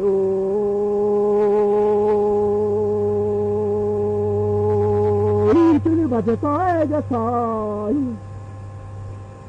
à tôi là bao nhiêu nữa đâu có mà nhà như nó bỏ nó là chẳng là nó bỏ chẳng này ya đi làm ya ngà ha nó là chẳng này ya ôm đâu chính là đá ya là lúa tôi xe rồi đá cha lúa thì lấy thì để gõ lên ngay ôi bây giờ thì để gõ lên ngay mình là bố mà chỉ khơi buổi pha yo đã gõ mà nghe chỉ khơi là khai yo xe mà bố ở mà lên lo mẹ ôi mà mùi yo xe tất cả ba mùi yo xe mà bố là khai yo xe bố lo nữa mà mùi yo xe là khai ngàn này yo gì phải đó mà mùi ngàn này yo gì mình đi ra mà mẹ số mà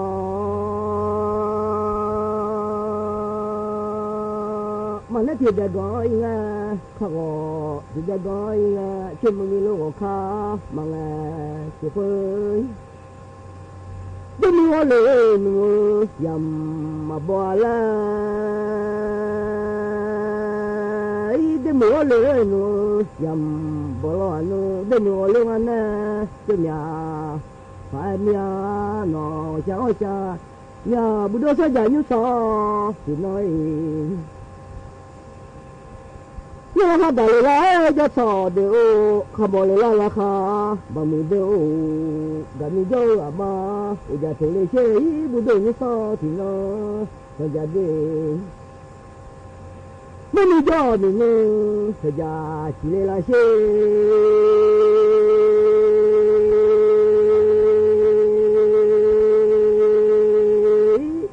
มมีย่อเธอยามาชีไม่รอนั่นนอมมีย่อแล้วสถานีวิทยุกระจายเสียงแห่งประเทศไทยและเครือข่ายทั่วประเทศเสนอข่าวต้นชั่วโมงรู้เร็วรู้จริงเกาะติดทุกสถานการณ์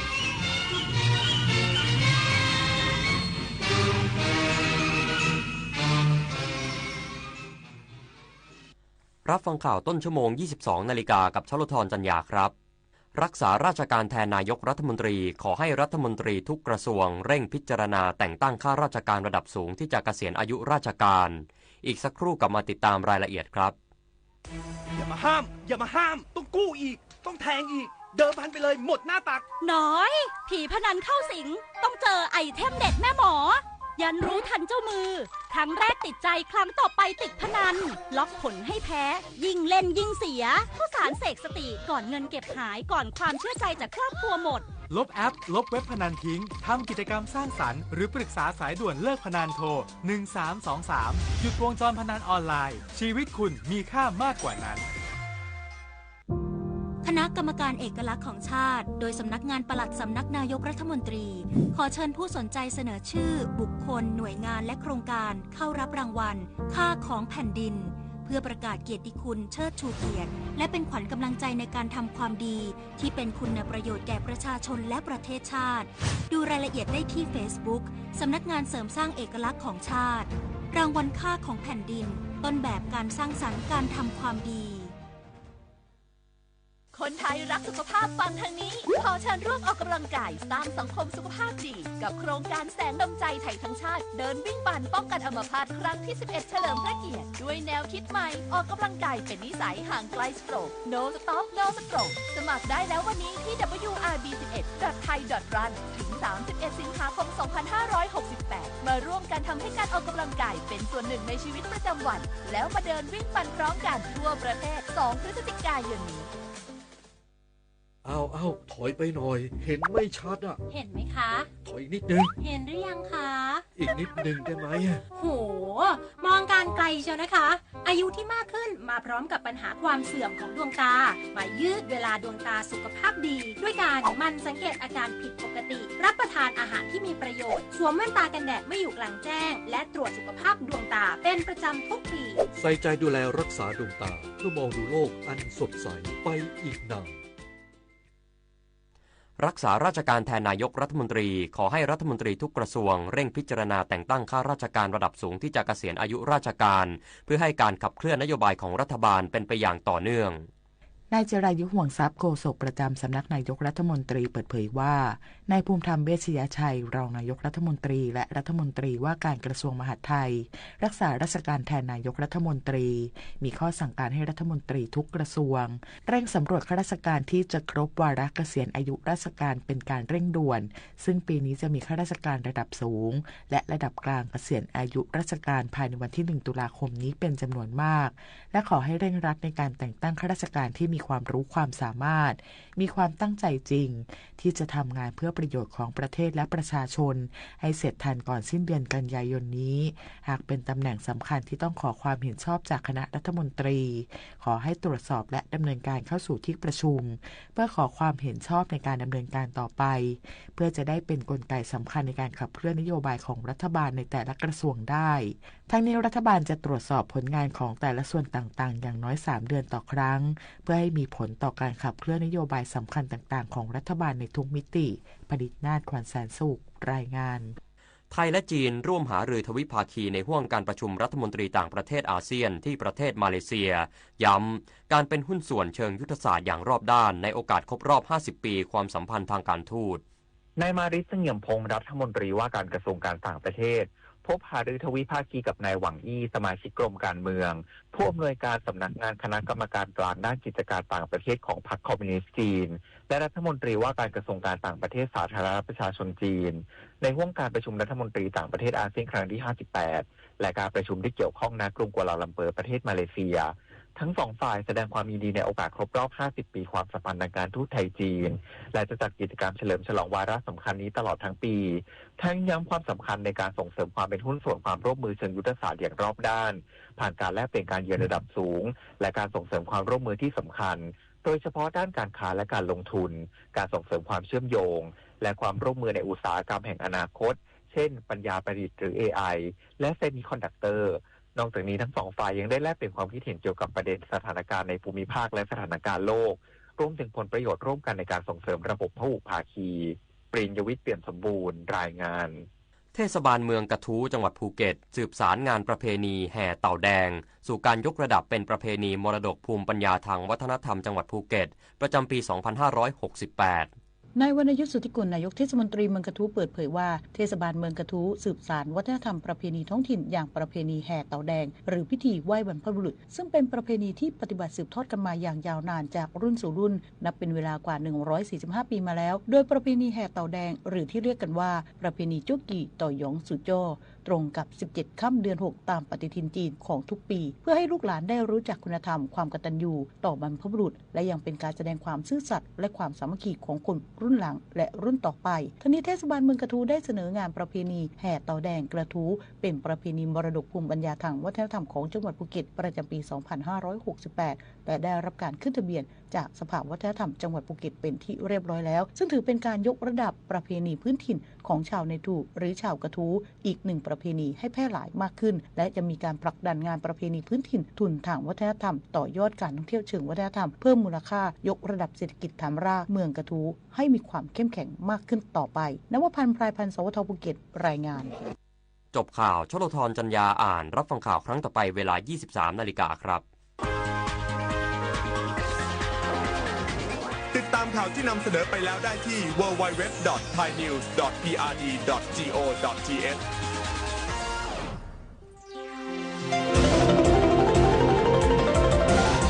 วิทยุแห่งประเทศไทยให้ความรู้กู้ความสุข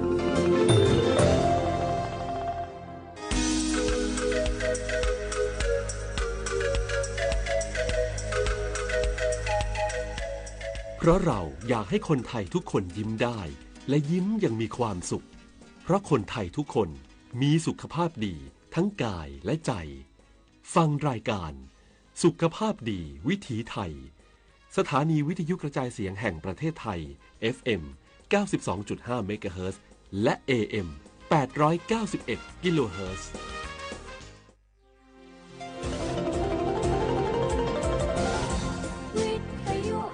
ประเทศไทย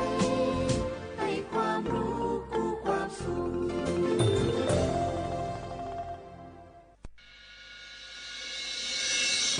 สถานีวิทยุกระจายเสียงแห่งประเทศไทยจังหวัดเชียงใหม่ AM 1476 กิโลเฮิรตซ์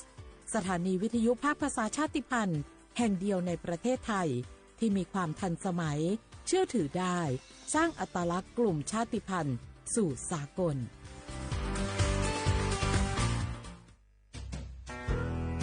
แม่คะทำไมเราต้องเคารพธงชาติและเปิดเพลงชาติไทยในเวลา 8 โมงเช้าและ 6 โมงเย็นล่ะคะก็เพราะว่าธงชาติและเพลงชาติไทยเป็นสัญลักษณ์ของความเป็นไทยให้เราภาคภูมิใจในความเป็นชาติและความเสียสละของบรรพบุรุษไทยไงล่ะค่ะฟังนะลูกชาติไทยเรามีการปกครองในระบอบประชาธิปไตยอันมีพระมหากษัตริย์ทรงเป็นประมุขมีศาสนาพุทธเป็นศาสนาประจำชาติเรามีวัฒนธรรมขนบธรรมเนียมและจารีตประเพณีที่เป็นเอกลักษณ์ประจำชาติของเราเองค่ะพ่อเพราะฉะนั้นนะลูกเราจงภูมิใจในความเป็นชาติและช่วยกันปกป้องรักษาชาติไทยเพื่อให้ลูกหลานเราได้อยู่อาศัยอย่างสงบสุขสืบไป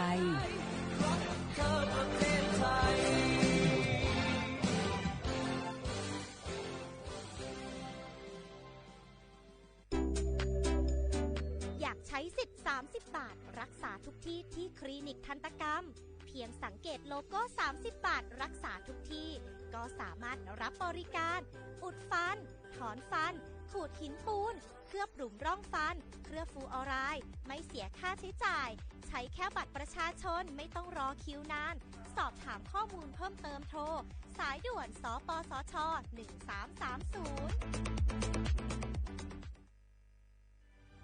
คนไทยทุกคนหากเจ็บป่วยเข้าข่าย6อาการฉุกเฉินวิกฤตถึงแก่ชีวิตใช้สิทธิ์ยูเซปรักษาโรงพยาบาลที่ใกล้ที่สุดได้ทุกที่ไม่เสียค่าใช้จ่ายเพียงยื่นบัตรประจำตัวประชาชนแจ้งใช้สิทธิ์ได้ทันทีสอบถามเพิ่มเติมโทรสายด่วนสปสช1330ตลอด24ชั่วโมงในยุคที่เทคโนโลยีก้าวกระโดดโจรออนไลน์ก็ก้าวตามมาติด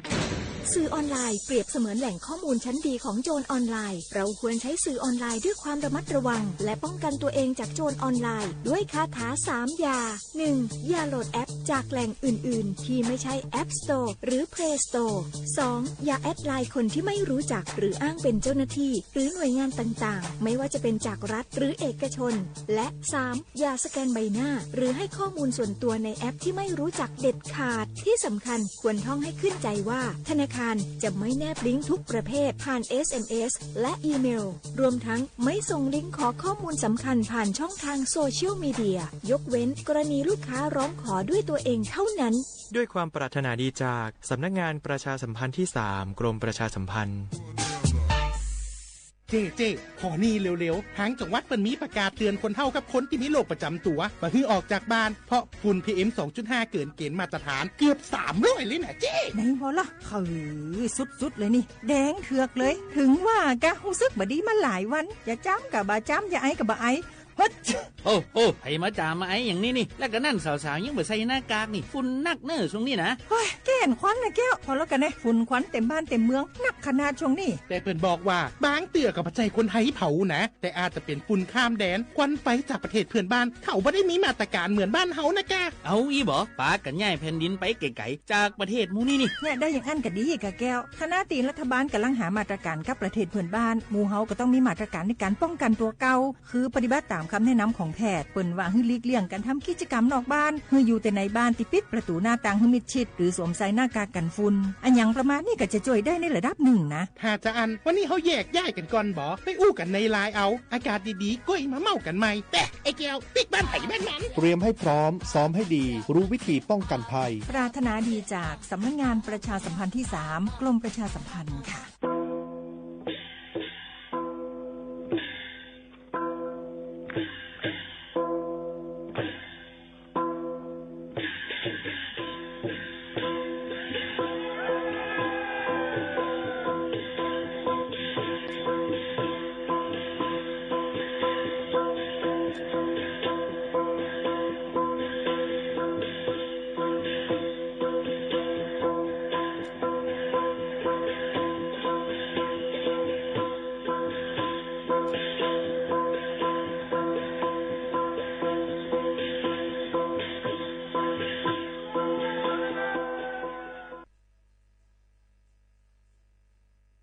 พี่น้องเขาสนใจใครปืนเผาผ่านตั้งห้องเปิดเสียงสวทเก้งใหม่ปั่นตั้งหูห่มปาดังมีดังซื้อถ่อมแจ้งเลี้ยงหลีกว่าไก่ในปืนตีเจดอนเก้งใหม่กับสืบมาเลยตี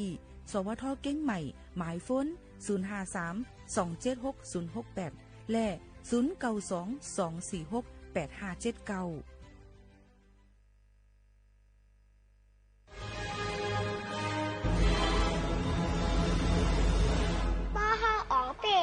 ใจเฮาจึงเหมือนเฮาอองเป้ไหลในโลกะในเยา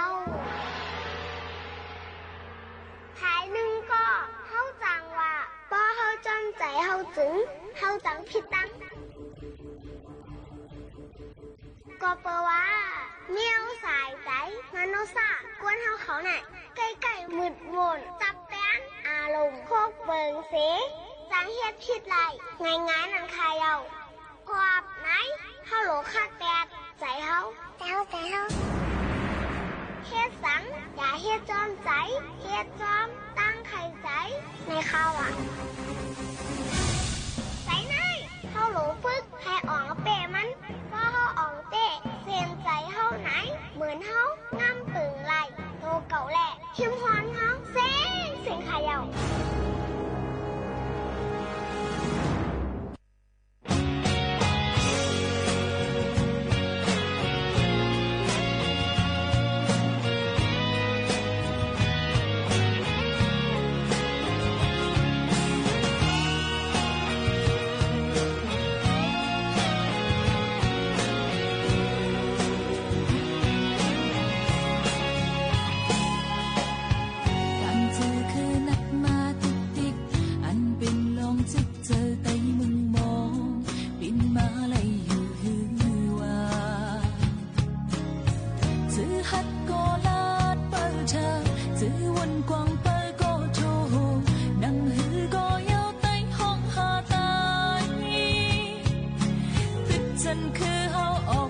เหมือซุ้งค่ะเหมือซุ้งพี่น้องผู้ยินถ่อมเฮาคาตั้งเสียงกูก็กูก้นค่ะทบกันที่เนอตอนการห้องปล่อยเสียงสวทเก้งใหม่ AM 147กิโลเฮิรตซ์ปืนปล่อยเสียงกูวันๆพอถึงมาข่าวยาม 10 โมงถึง 11 โมงกลางเนอและกลางค่ำ1วัน2ข่าวในนั้นค่ะมา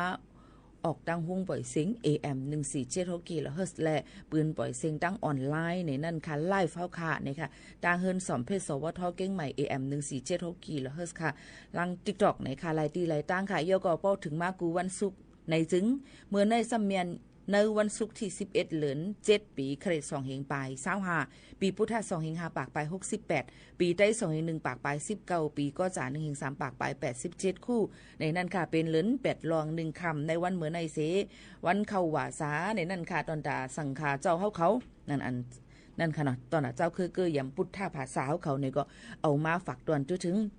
บ่แม่ปีๆน้องๆเขาอีกป้าดังกูวันศุกร์พอถึงมาข่าวยาม5 โมงไป10 นาทีต่อถึง6 โมงกลางค่ำนั่นในจึงดีกว่าปืนปล่อยเสียงเที่ยงกำ1ตีดังสวทลำปาง AM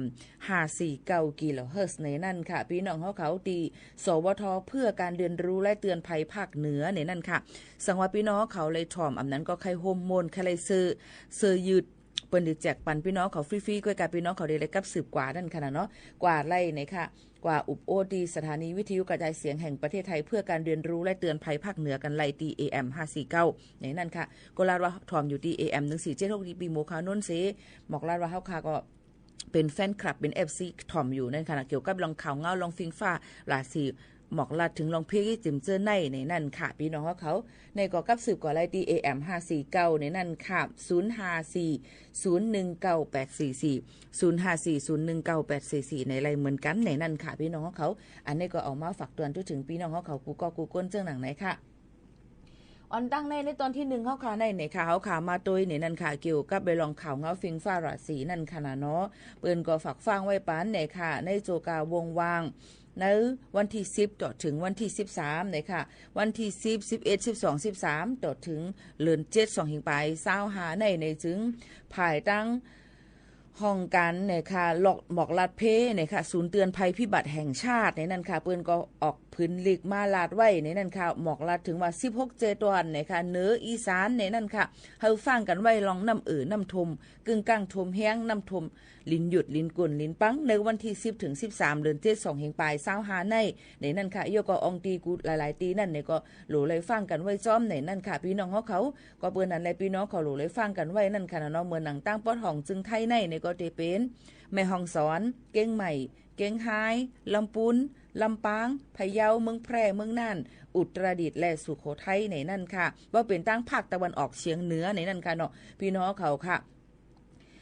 ก็จะมี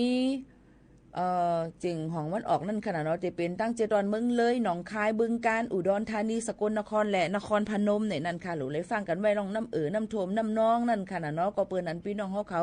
อยู่ในตีหิมเลยเสอำว่าหรือเลยถ่อมข่าวเงากันให้คึดตั้นหนังหือป้อเดเฮกังไรในข่าวตั้ง24โจมองนั่นเนี่ยนั่นค่ะโยก็บ่แม่พี่น้องเขาเนี่ยก็หรือเลยถ่อมด้วยข่าวเงาเสอำกะห่างแฮนกันไว้ตอนแต่ได้ฮับมือลองเพกึ่งกลางอันจังเกิดขึ้นมีมาไลในนั่นค่ะพี่น้องเขาลองตั้งเจอในก็ลองน้ำน้ำทมน้ำน้องจำเจ้าในพี่น้องเขาหลูเลยฟังกันไว้จ้าเจออันอยู่จอมน้ำปางลายจำเจ้าในก็ยังตึกถูกดีเลยไว้ฟังกันอยู่เหมือนกันยกอวันเมืองใต้เฮาค่ะหลายตีหลายตั้งก็หลูฟังกันไว้เหมือนกันนะคะย้อนปูว่าข้าวฝนค่ะเนาะบางทีก็ได้ตกน้ำบางทีก็ได้ตกอ่ำป้อน้ำบางทีก็ได้มีลินหยุดลินกลนปังบางทีก็ได้เป็นน้ำทมน้ำน้องไหลลองตั้งเจ้าในฝากฟังไว้ปันกูก็กูก้นตั้งมดตั้งเซ็งเกี่ยวกับเลยลองข่าวเงาฟิงฟ้าราศีในนั่นค่ะเอามาฝากตอนทุกถึงกันกูก็กูก้นตั้งมดตั้งเซ็งให้เลยยินถ่อมจ้อมกันเจ้าหนังไหนค่ะพี่น้องเขาค่ะค่ะเขาค่ะก็มาลัดปันเปาไม่พี่น้องเขาเจ้าหนังไหนเกี่ยวกับรองข่าวเงาเนี่ยนั่นค่ะเนาะหลายตีหลายตั้งนะคะมันก็ติเข้ามาตั้งเมืองโฮมตูมเมียนมาหลายตีหลายตั้งก็ติเป็นน้ำท่วมน้ำนองเหมือนกันพี่น้องเขาก็รู้เลยไว้ฟังกันในนั่นค่ะกู300,000เปิงย่อก็ย้ำพ้องแต่เหลียวเปิ้นก็ติมีข้อความส่งเซลบอดแคทในนั้นค่ะตอนตาดีมาดังมือถือโฟงเฮาค่ะป้ออยู่ดังเมืองจึงไทยค่ะก็เนาะอันนี้กำพี่น้องเขาได้ว่าเฮาค่ะเนี่ยมันดำอ่ำห้องล่ะหำเตว่าในเที่ยงมือกะป่นมามือหลืนป่นมานั่นเนี่ยก็เปิ้นก็ห่างแฮนกันไว้เกี่ยวกับไปลองหมังอองตีเว้ยหมังตีก็ตีมีนั่นค่ะนั่นนะก้อยกะถ้าพูดอะไรว่าเพราะว่าเป็นเพกึ่งกลางถ้าเป็นเพแผ่นดินไว้อิงสันจิมเจ้าในเปิ้นก็ตีมีข้อความสูงมาปานในฟงยกกับฟงเฮาค่ะพอเปิดเสียงมันก็ได้บ่ตืดจังไหนค่ะเฮาค่ะหลเลยฟังกันไว้นั่นค่ะย้อนบ่ว่าเพมือแผ่นดินไหวป่นมา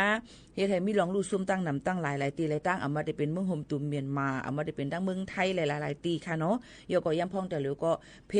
ต่างซึ่งเมืองก็ได้เป็นเพไผไม้ป่าเทินไม้แห้งป่นตีไหนเพียวเพน้ำน้ำท่วมน้ำน้องเจ็มเจ้าในค่ะลินหยดลินกลลินปังเจ็มเจ้าในก็มีก็เปิ้นอันหลายเพในค่ะไก่เพก็หลู่เลยไว้เพเฮาค่ะผู้ไว้ยก็ลอกลายตองดาที่แกลิดมันนั่นเนี่ยก็มันก็เดลีหรือเสเปิ้นเนี่ยค่ะพี่น้องเขาก็มาฝากเตือนทุกถึงพ่อแม่พี่ๆน้องๆเขาให้เลยยินถ่อมจ้อมกันเจ้าหนังไหนค่ะพี่น้องเขาค่ะพี่น้องเขายันเพ่งความกันเข้ามา1โหเนี่ยค่ะเนาะเพ่งความฮักมีมากมายดังใจค่ะเดี๋ยวข้าเจอหาเปิดปันคณะแต่เร็วในหาไปหันมีตีไหลก่อนมีตีเหลือก่อนมีตีเหลือในสืบสอบจ้อมกันก่อนค่ะฮักมีมากมายค่ะ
ฮักอมีมากมายค่ะพี่น้องขอย้อนกันเข้ามาเปิดปันให้เลยยินถ่อมจ้อมกันในตอนการเฮาคาที่ในค่ะกำนำพี่น้องก็ได้ถามว่าจัดรายการอยู่ไว้ดีเลยค่ะอยู่ไว้ดีห้องปล่อยเสียงเก้งใหม่ AM 147กิโลเฮิรตซ์ค่ะย่อก็กูวันศุกร์ดีกว่าปืนปล่อยเสียงรีรันกว่าแทงตีดังสวทลำปาง AM 549กิโลเฮิรตซ์เข้ายาม5 โมงไป10 นาทีดอดถึง6 โมงจังหนังไหนค่ะพี่น้องเขาอันนี้ก็เอามาฝากตวนถึงปอแม่ปีๆน้องๆเขาให้เลยยินถ่อมจ้อมกันจังหนังไหนค่ะพี่น้องเขาค่ะแทงรองนึงในวันเมื่อในก็ยังถือเป็นวันลือการค่ะพี่น้องเขาเมื่อวันที่41 12 13ติเป็นวันลือการค่ะเนาะได้เป็นวันลือการตอนดาก้นอันเหตุการณ์หับการขุนค่ะขุนเมืองเขานั่นในค่ะก็เปิ้นนั้นอองตีหลายๆตีเปิ้นก็กึดลือกึดย่างกันหรือสิว่าบ่เปิ้นไล่ฮับปุนพรว่าเมื่อในอำได้ลือนะแต่เหตุการณ์เหมือนหนังเฮาในค่ะเนาะก็เลยมาอยู่เหตุการณ์จังหนังไหนเย้าจังหนังไหนค่ะพี่น้องเขา10 11 12 13วันลือแล้วก็26 27 28เป็นวันลือแทงกำ1ค่ะพี่น้องเขาได้เป็นวันลือหึงอีกหนึ่งอ่อนดีกว่าเอลเลยตีเลยตั้งไรก็โหลได้ถ่อมด้วยข่าวเงากันกว่าตั้งไรรถเพย์ก็โหลเลยมีรองการว่างแผนกันนั่นค่ะว่าเฮากว่าดีนันจ่องที่มีก้นกว่าลือเศร้านำ5โหลเลยหางเห็นกันไว้ดีกว่าไรไปไรก็บ่กึ่งกลางกว่าในก็มากลุ่มมีตีลือตีเศร้าจังหนังไหนค่ะเนาะย่อก็ทำเป็นข้าวฝนจอมเนี่ยค่ะเฮาลูกเฮากาก็ฟังกันไว้กูก้นจังหนังไหนค่ะพี่น้องเขากำในเฮาคามาตัวแทงอีดอ่อนนึงเลยค่ะเกี่ยวกับเลยลองตั้งกินตั้งเยี่ยมอันมีปลาปางอำนั้นก็กัญชาอันที่เปิ้นว่ากันได้แคมปัสในค่ะเนาะพี่น้องเขาค่ะมันก็ติมีป้านี่นั่นค่ะเกี่ยวกับเลยลองในเสแลเมืองหนังตั้งเมืองจึงไทยในก็พี่น้องเขาเจลลี่กัญชาอำนั้นก็เจลลี่อันเป็นปังอันมีป้าอันนั้นเปิ้นดิใส่ป้าปังนั่นเนี่ยค่ะเป็นข้าวมุ้นทางลีทางงามด่วนเขาก็ส่งเกียกแน่นค่ะพี่น้องเขาก็กล่าวว่ามันซัมมีเจลลี่ในซัมมีปลากัญชาอำนั้นก็ปังเขากว่าตั้งในมันเผือกว่าหัน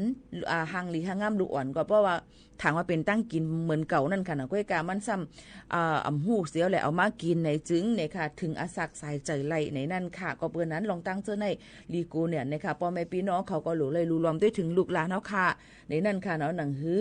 ปอเตกว่ากินยาลองตั้งกินอันผังหางเป็นตั้งกินลูกอ่อนอ่ะก้อยกาว่าซ้ำมีปลาอันเป็นถัดสารก้องถัดยาปังอำนั้นก็กัญชาในกว่าจ้อมในนั่นค่ะพี่น้องเขาเฮาขาดติเลยหันมาอันในดังเมืองจึงไทยนั่นเปิ้นก็เลยลูกอ่อนเลยกินกว่าอาสัก2 ขบนั่นค่ะเนาะพี่น้องเขาค่ะเลยกินกว่าลองเจลลี่อันเป็นปังในนั่นค่ะย่อก็กินเย่าให้ก็ตายลืมกว่าจังไหนค่ะพี่น้องเขาก็เปิ้นนั้นลองตั้งอันไหนก็ใครให้พี่น้องเขาฟังกันไว้ในนั่นค่ะพี่น้องเขากินเจลีกว่าจังหนังไหนค่ะเนาะพี่น้องเขายังเปิ้นนั้นลองตั้งย้ำพ้องแต่หรือเปิ้นก็ลาดว่าลองยากัญชาในเนี่ยค่ะเมื่อกูบอกมันเปิดขายรถเลี้ยวนั่นค่ะแต่หรือเปิ้นก็เตรียมปันขายรถเลี้ยวประวัติขายในซึ่งติเลยมีหมอยาไปติเลยมีไว้สั่งที่หมอยาเขาว่าจะได้ซื้อที่จะได้แต่หรือในก็ก้นอันลงตื้นล่างมันกว่าสิ่งตั้งนำตั้งหลายก็มีลองลู่ซุ้มเดี๋ยวก็มีลองสุกสักใจกันนำเต้ๆเกี่ยวกับเป็นลองในนั่นค่ะพี่น้องเขาก็เปิ้นนั้นแหละอันไหนก็เป็นหลูเลยฟังกันไว้รู้รวมได้ถึงลูกๆหลานๆพ่อแม่ปีๆน้องๆเขาลีๆค่ะเนาะหนังหือพอดีกว่ากินยานั่นเนี่ยค่ะลองยาเมากำแต่เหลียวก็พังหางเป็นกัดตุ้น5เป็นไดโดเรมอน5เป็นอย่างลาบูบู5จึมจังได๋ค่ะมียาตั้งนำตั้งหลายก็เปิ้นนั้นอันไหนก็เป็นยาเมากำอันที่เฮาขาหมังปอกมาเฮาขามตันหูเสกว่ากินยาในถึงอาสักสายใจไหลเหมือนกันจังช็อกไหลเหมือนกันในนั่นค่ะพี่น้องเขาอันไหนก็เอามาฝากตวนถึงกูก้นให้ไหลยินถ่อมจ้อมกันจังหนังไหนค่ะพี่น้องเขาค่ะข่าวเงาเที่ยงนึงอันค่ะพี่น้องเขาเอามาฝากปันพ่อแม่ปีๆน้องๆเขาในนั่นค่ะปืดฮับลูกเห็นปางสวนปกป้องนำกัดผู้อ่อนโหนนางยิงในค่ะในจุ้มนางยิงในค่ะจุ้มสวนเขานั่นในค่ะปืดหับลูกเห็นปางสวนปกป้องนำกัดผู้อ่อนโหนนางยิงตื้อตั้งหลีตานางยิงเจออันสนใจปกป้องนำกัดผู้อ่อนโหตาเตแหลกลายตุ่งวงเจ้าเก่านั่นในค่ะตัวปืดตาเหลวนั่นในค่ะต่างยินไรทั้ง2ตั้งนั่นค่ะเนาะวันปิกมันก็ตอดถึงเหลือในเสียงแต่ตาเหลวเนี่ยก็ยังตึกเปิดไว้อยู่นะคะเนาะเปิดหับลงเส้นใส่หมายอยู่นะคะยืนในทั้ง2ตั้งในนั่นค่ะพี่น้องเขาเอามาได้เป็นไผ่ม่านไผ่ใต้ในนั่นค่ะเนาะพี่น้องเขาค่ะในก็ที่ภายดังจุ้ม Chan Women Action Network นั่นก็อะไรเหมือนกันในนั่นค่ะพี่น้องเขาก็อำนั้นก็ต้องถามมาที่พี่หญิงโมขานุ่นก็อะไรแทงก็เหมือนกันในนั่นค่ะก็บนนั้นเลยเฮาก็เตเลเต็มพื้นดิกต่างยินเสสูงปันตั้งอีเมลอันปันไว้ในเรื่องปืนเผานั่นเสสแกน QR โคดดิกปืนเผาเสเต็มแถมข้อมูลส่งตั้งออนไลน์กำเหลวอำนั้นก็ เต็กลิงเหมือนหนังที่เปิ้นได้มีมานั่นขนาดเอาแบบฟอร์มันในนั่นก็เข้าก็ได้ดีเว็บไซต์จุ่มนางยิงก็อะไรเหมือนกันในนั่นค่ะพี่น้องเขาลองตั้งเจ้าในก็เฮาค่ะก็เอามาฝากปันหนังหือพี่น้องเขาบ่ได้ปกป้องนำกัด5เนี่ยค่ะหนังหือบ่ได้เพิ่มเทียมเนี่ยค่ะลองนำกัดตั้งแขนในนางยิ่งได้ใครเป็นผู้อ่อนโหเจิมเจิ้งหนังไหนอันนี้ก็เอามาฝากปันปอแม่ปีๆน้องๆเขาให้เลยยินถ่อมจ้อมการแทงอันนึงในนั่นค่ะแทงรองนึงค่ะตับซึกว่าเอาก้นแขเจอเหตุการณ์จะแผ่นตีเวงตั้งย่านอับปันตีจุ้มลงปองจึงเมืองแขกว่าในนั่นค่ะจ้อมหนังคอปืนเผากมาตีภายแทบตัดตราซึกว่าออกไว้ว่า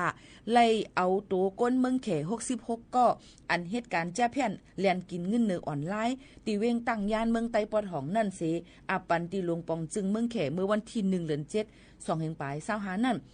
วายปริหันว่าหันลองเฮ็ดสร้างเขาลีทางเทิมเสไล่จอบจ้อมลองเขากำเหลียวไล่ตียอบไล่ในนั่นค่ะก็เพิ่นนั่นแหละยังพองแต่หลิววานเฮาเมืองเฮาก็ยังตึกมีแทงตั้งนำตั้งหลายในนั่นค่ะเกี่ยวกับไปลองจุ่มอันเป็นจ้าแผ่นในมาหยอกเหรียญกินเงินเฮาคานั่นค่ะน่ะเนาะยก็เมื่อหนังตีเว้งไล่คาก็ตึกมีอยู่ต่อถึงแต่หลิวน่ะอย่าว่าตีหายไปมีจุ่มยิบกองกลางเขาไปเอาห่มลมแทงลูกก่อนในนั่นค่ะก็เตมีมาหลายตีหลายตั้งเหมือนหนังก้นดังเมืองเขเมืองเวียดนามเมืองลาวเขาเจ้าในนาการเขาเตไล่เพราะว่าเหรียญนึงก็ใน1วันไฮไลท์1ปากแสนว่าไหนค่ะพี่น้องเขาค่ะป้ออ่ำเรียนไรก็ย่าป้อย่าแหมเจียมเจิ้งหนังไหนค่ะย้อนเปิดจุ่มจ้าแผ่นเสคันกุ่นก็ขึ้นเจ้าก้นก้ากุ่นกำพองมักมีจอมเขาเต้ปักเจอขายปันเขาย้อนว่าอ่ำเลยขายย่อย1ปอกในเขาได้ขายเป็นก้าลงขายเมาลุ่มเอานั่นค่ะนะเนาะเจิ้งไหนกำเร็วในนั่นค่ะก็เปิ้นอะไรหวานเฮาเมืองเฮาย่ำพองตะเหลียวอีกปาดังเมืองไทยและจอมเหรียญลินเจียมเจิ้งในก็มีก้นหยอกเหรียญกินเนื้อออนไลน์ตั้งนำตั้งหลายหรือเลยฟังกันไว้ลองหลอกเหรียญกินกันได้ยิ่งหมู่เขานู่นก็หยาเตี้ยเอาค่ะพี่น้องเขาค่ะมีขอความเหมือนว่าค่ะเป็นสมาชิกในเสียงโฮงจักน้ำมันเนี่ย1อันในค่ะแล้วเนาะตั้งเมืองจึงไทยเพราะเฮาก็เติมน้ำมันเพิ่นก็ได้ถาม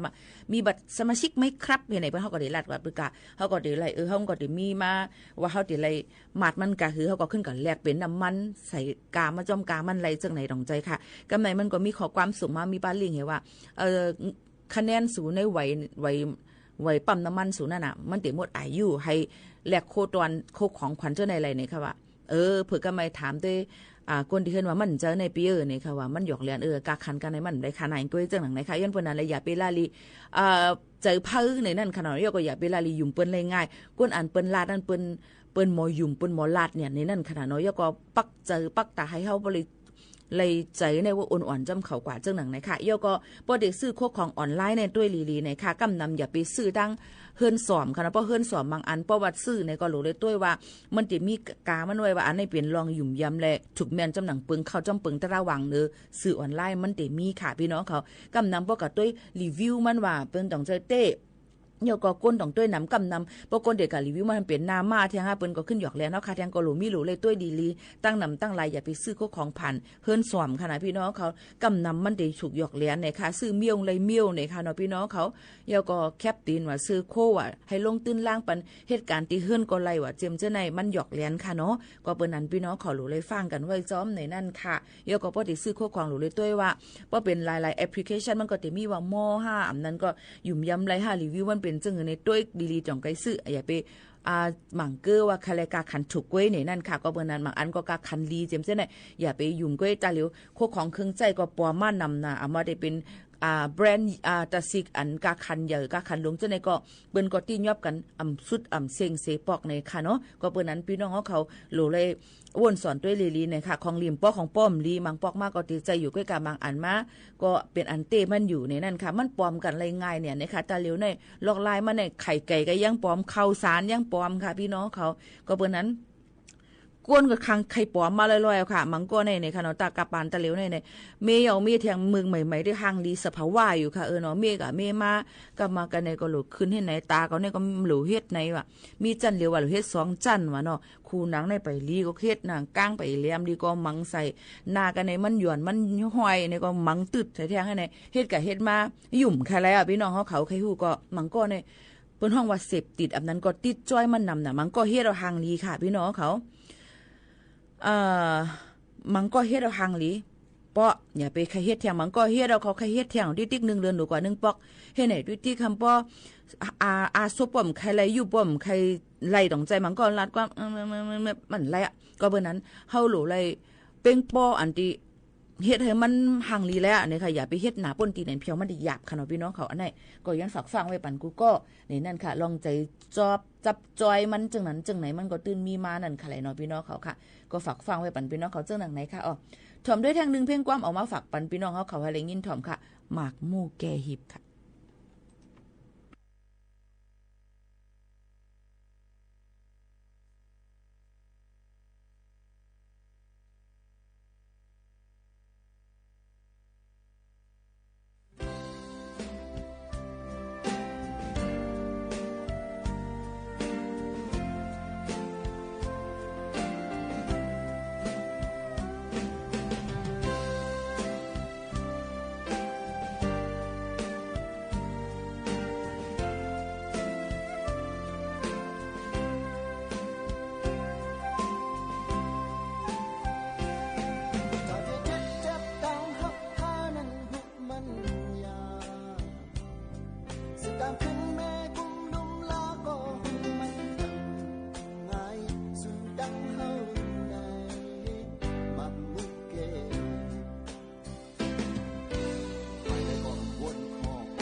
ย้อนจะเก็บตัดอันนึมเตไลในกองยาก่อนจะจับเปลี่ยนปืนตั้งหักบนนั้นโถสายจึงนี้นาดาอับลืมเลยนาจะนอนจุดเฮยผ่านยานกันปุยตั้งทันเธออ่อนสิบเฮยยืนจำกันโดยเสีย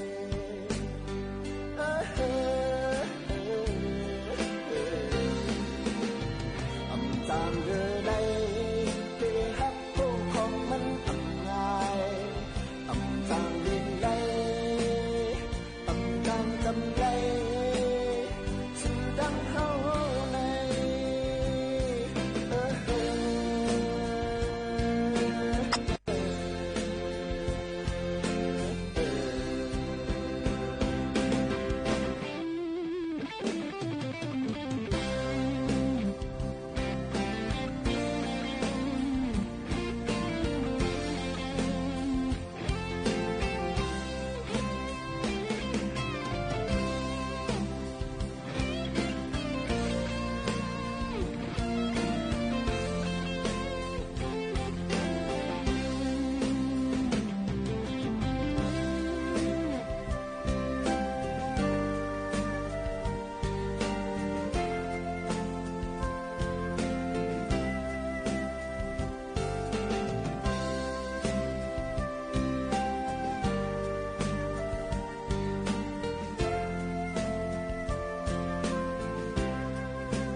เขามีปืนให้จานั้นเด็ดจนหาขา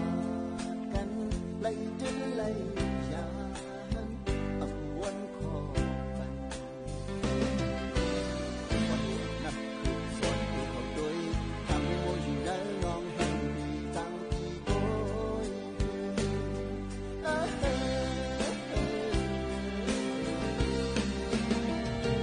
จางเดินไล่ที่ฮักโอ้ของมัน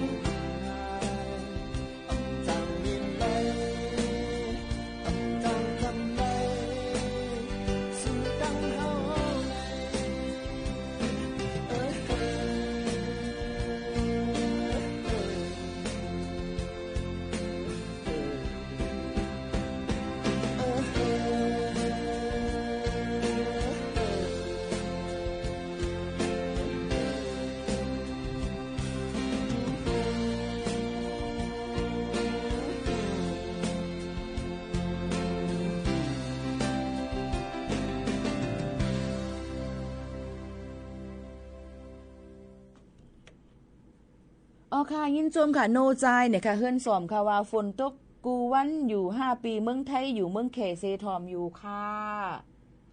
โอ้โหฟังจากจีนเลยนะใช่หน้าเลยค่ะนะอยู่เมืองเคเซทอมอยู่ค่ะนะคะยินจมขอบใจใหญ่น้ำค่ะฝนตกกูวันค่ะบางทีก็ตกบางวันก็ตกน้ำบางทีก็ตกนะคะดาเลียวก็เปิ้นข่าวเงาฝากฟังไว้ปันว่าต่อถึงวันที่13ในตั้งกูตีกูตั้งนะคะตีฝนตกห้าวแห้งหมางปื้นตีตีตกน้ำบางทีตีตั้งมีลินหยดลินกดลินป้างเลยน้ำน้ำถมน้ำนองจอมพี่น้องเขากูก็กูก้นก็ให้ฟังกันไว้จังหนังไหนเมื่อไกลตึกหลัดข่าวกับปันก้อยค่ะพ่อแม่ปีน้องๆเขาเว้ยอันนี้ก็เป็นเที่ยง1อันเอามาฝากตอนทุกถึงกันพ่อแม่ปีน้องๆเขาค่ะย้อนเปิ้นนั่นแหละเฮาค่ะกูก็หลูเลยฟังกันไว้นั่นขนาดนอลองตั้งเจอในไก่เพก็หลูเลยไว้เพกันในนั่นค่ะข้าวฝนในตีให้หามมันก็อำไรค่ะป้อไม่ค่ะว่าเมื่อไรพ้นเตตกบ่พ้นด้วยว่าเมื่อไรพ้นเตเหิดในลองตั้งอันเฮาค่ะใครเลยใครเป็นให้มันเปียงป้องเหมือนหนังกลางใจทั้งหมดทั้งสิ้นมันก็เต็มเป็นกว่าไรเฮาค่ะหลูเลยอยู่ให้ไรก็ว่าเฮาค่ะที่อยู่จ้อมกันในตรงวงกลมเลยวันนึงแล้ววันนึงกว่าไรหลอดกว่าซึ่งหื้อนี่ค่ะย่อก็ย่ำพองแต่เหลียวนี่ค่ะศาสนาก็ตกครึ่งกลางมายาวนี่นั่นค่ะเนาะบ่แม่ปีน้องๆเฮาเขาค่ะก็มีกูเนี่ยในนั่นค่ะเนาะย่ำพองแต่เหลียวในอันลื่นหลังอยู่ตั้งเมืองซึ่งไทยก็เตเป็นอีสังลาเตเป็นสังขาเจ้าเฮาเขานั่นเนี่ยค่ะก็ตกล็อกนั่งยิงเสในนั่นค่ะนั่งยิงในก็เลยกว่าเฮ็ดหมายไว้ค่ะว่าเกี่ยงกันแล้ววัดกันเลยแต่มีสังขาเจ้าอันมีเงินน้ำเหี่ยวก็ติหยอกเรียนไรง่ายมันนางในเปิ้นชื่อห้องว่าสีกากอบนี่นั่นค่ะสีกาก็บอกว่าเหมือนจึงว่าอันก้นอันเหตุการณ์อาจจะเป็นก้นสถาเปิ้นห้องเมียอกนั่นน่ะเนาะเมียอกกอบนี่นั่นค่ะเหี่ยวก็มีผังหางๆลีเข้ากว่าอุบโอติวัดติเกี่ยงเสก็เอาหลู่เอาต้านเฮเนี่ยค่ะเหี่ยวก็อุบโอกันแล้วเหี่ยวก็บ่อุบกว่าเหี่ยวก็ตึงปังลองปัญหาลองนาเฮือนแต่เย่ลองจัดปานตัวเจ้าเก่าถูกลีและเฮ็ดซึ่งหือเหี่ยวก็กับเหตุการณ์กู้สู่เกี่ยงนึงเหี่ยวเกี่ยงนึงเฮ็ดไหนเหี่ยวก็หมุนเจ้าสังขารเจ้าเขานั่นก็เลยอุบกุมกันนี่มันก็ขึ้นอุบตั้งลายเห็นว่ามีลองโฮมห้อมสองกันเกิดขึ้นมากิเลสตัณหาก็เกิดขึ้นมาอะไรนั่นค่ะพี่น้องเขาเหี่ยวก็ตกล็อกมันเห็นไปน่ะนั่งนั่นก็เก็บเอาหลักฐานไว้ตั้งหมดในมีเป็นหมื่นปลายค่ะว่าคลิปวิดีโอมันค่ะพี่น้องเขาค่ะเหี่ยวก็เพราะว่ามีกับโฮมมีลองโฮมกะมาโฮมห้อมสองกันเย้าในค่ะเนาะจอมสังขาเจ้านั่นเฮเหี่ยวก็แม่มันนางก็ว่าส่งเงินมาปั่นเฮากะนายแล้วบ่สุ่มปั่นเงินเฮามากะนายในสูเดเฮาได้เอาคลิปวิดีโอสูในเปิดเนบันเปื้อนหน้าเจ้าหนังในเสยอกเรียนมามังก็มีลูกป้าจอมเนี่ยนะมีลูกโฮมห้อมกันมังก็มันนางก็หยอกเรียนว่าให้เกียงว่ามันต้องให้เนี่ยเอาหยอกเรียนเอาเงินเปื้อนมาแต่เหลวในสังขาเจ้าหลายๆองตี14-15วัดเกียงในเนี่ยค่ะเปิ้นก็ถักลงเกียงมาเย่าเนี่ยค่ะยก็ยังมีเทียงหลายตีหลายตั้งมันนั่งในอยู่เป็นก้นดังเจตอนพิจิตรเมืองไทยในค่ะนะพี่น้องเขาก็หยอกเรียนหลายๆตีหลายๆตั้งค่ะก็เปิ้นนั้นในอันลื่นหลังอยู่ย่ำพองตะเหลียวในก็กอล์ฟอันว่านั่นค่ะสีกากอบนี่นั่นค่ะดังเมืองจึงไทยค่ะเนาะย้อนเปิ้นนั่นแหละอย่าถามค่ะว่ามังปอกมังไหลมาในกะวัดกะเกียง5เนี่ยค่ะวัดเกียงเหลียวศาสนาเหลียวมังปอกมาโกนเฮาขาในขยอลีกูเจอหรือเสเปิ้นในย้อนเปิ้นนั่นแหละวานเฮาเมืองเฮาก็หลูเลยฟังกันไว้นี่นั่นค่ะเนาะลองล็อกไล่ขึงปองให้สร้างนั่นนี่นั่นค่ะเนาะพอลัดมานี่ก็จะดังหมดตั้งเสียงหนังเก่าเจ้าเจออันเป็นก้นหลีมีเมตตาเหตุการณ์เข้าถึงในสังขาพุทธพระเป็นเจ้าเฮาคาก็มีน้ำนั่นค่ะเนาะก็บ่นั่นอย่าไปเอาลองตั้งมาเสก็ให้มาเฮ็ดลองลู่ซุ่มจะในแทงนั่นค่ะมันหลีไม่เจอจังค่ะตะวันเฮาเมืองเฮานั่นจ้อมนี่ค่ะหรือสังหนาการแต่เร็วกะเฮ็ดเปิ้นยอบกะเฮ็ดซึกนี่ก็ตุกค่านี่เนาะเพราะว่ากะเฮ็ดสังขาเจ้าให้ที่เกี้ยงเนี่ยก็มันก็ติง่ายอีกนึงติสุดมันก็อึบนั่นน่ะลัดซื้อๆนั่นขนาดไหนเยาก็เพราะว่ามีมาเปิ้นก็รู้ก็ต้านมาศรัทธาจังจังไหนมากำพองค่ะกันเนาะอันในอีหมู่ขนนลัดมันก็ติมีมาเกิดปัญหาจังไหนเมื่อหลายเดือนป่นมาก็มีเกี่ยวกับไปลองการเล่นการต่อรองออนไลน์เดี๋ยวก็ส่งปันนั่งยิ่งเถียงดองใจค่ะกำในก็มีมาเถียงเอาลื่นหลังเมืองไทยเปิ้นห้องว่าแครอทเนี่ยค่ะว่าโหปึกสีแครอทก็โหใช้เท้านั่นโหปึกสีหมักจอกนั่นค่ะในแต่เร็วลื่นหลังเนี่ยนั่นค่ะเนาะยก็เปิ้นดึกสืบจ้อมหาดีกว่าที่มามันเสียมีเผอเข้าเอี่ยวจ้อมอยู่จ้อมในหลองตั้งตกล็อกนางในแทงในค่ะก้าค่ะเลอเซในมาก็ย้อมกันค่ะเนาะตั้งเมืองเขก็มีมาในแทงมีมาแทงก็หนึ่งอันเป็นก้นเปิ้นห้องว่ากวนภูเมะนี่แหละเฮาลาดง่ายๆกวนภูเมะในนั่นค่ะ ก้นคูแม่ผู้จ่ายอาสัก38นะคะใส่โคนุงตั้งไว้เป็นนั่งยิ่งเสนะคะหยอกเลียนเอาผู้จ่ายอ่ำย่อมหรือเส1ปักย่อมหรือเสเฮงปลายค่ะเนาะพี่น้องเขาค่ะมาห่มห้อม2ทีในห้องมันนางห้องมันจ่ายนี่แหละเป็นห้องมันเจ๊หงนี่นั่นค่ะซิสเตอร์หงในนั่นค่ะพี่น้องเขาลองตั้งอันไหนนั่นค่ะก้นเขตก็ได้ฮู้จักนานจิงหงเจียในนั่นค่ะอันนั้นก็เจ้หงแห่งนานกิ่งในนั่นค่ะเป็นก้นจ่ายอาสัก38ปีในนั่นค่ะพี่น้องเขาก็ใจจัดปานใส่โคอันปอมใส่อันคนโหอันตู้อันปอมเฮเนี่ยค่ะใส่โซโคนงเป็นนั่งยิ่งเสเฮ็ดเสียงเหมือนนั่งยิ่งเสก็ห้องก้นใจมาห่มห้อม2จอมติห้องเยอะก็กำไรก็ก้นใจเสเลยเสียงกามันค่ะนะก้วยกาว่าปกติมาห่มห้อม2จอมนั่นในค่ะเนาะ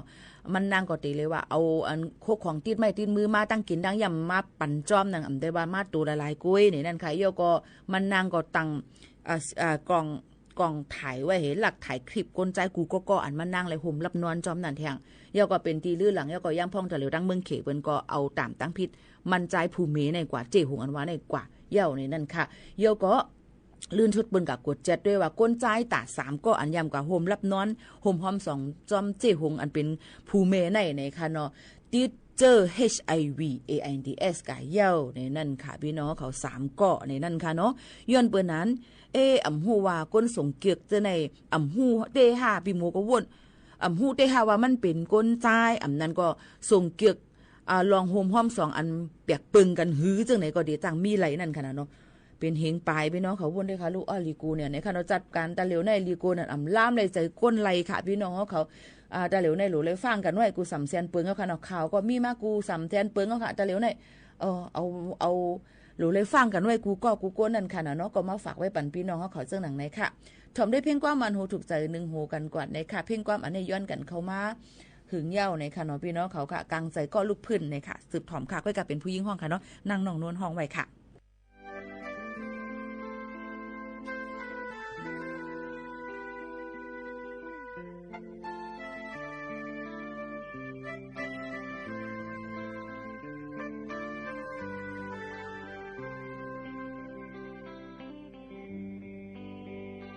หาเลผลลงเอ้ยล้มแรงลงโทเป่าเสยมากลูกเห็บลงมาพัดแม่นอยู่ก่อขิงมือเพอเขียวปิวย้ำนกเขาคอนสันปีกไหวปอกขึ้นมาจื้ออยู่ห้องหางเขาอำไลเลือเสาลาลัดมาลายข้าวลายปานย้ำพอดย้อนเนื้อนางอ่อนกัดลังในก็มาลืมวนอำหูจอมเฮามาไว้สิก่อนลาหมอกกี่ข้าวเลืองแรงเนื้อกี่มวยนายเพิกขิงมือเขากัดแพงกัดหอดถึงใจหมอกกุมอุ้ยอ้อยตันนายย่อยปิวลงสุ่มเซอขิงเป็นเสือนอนหลับอำเลยลาฝันอำจางข้างจูไฟ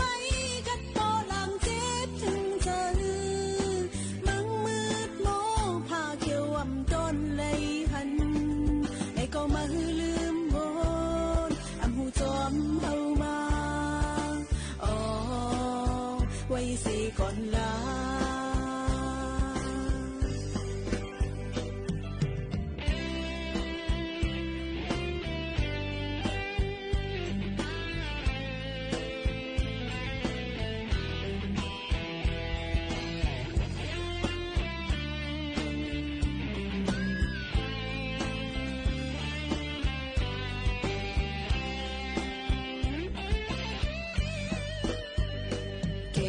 เพื่อตองปิวไว้ไม่เมื่อมุนหนุ่ม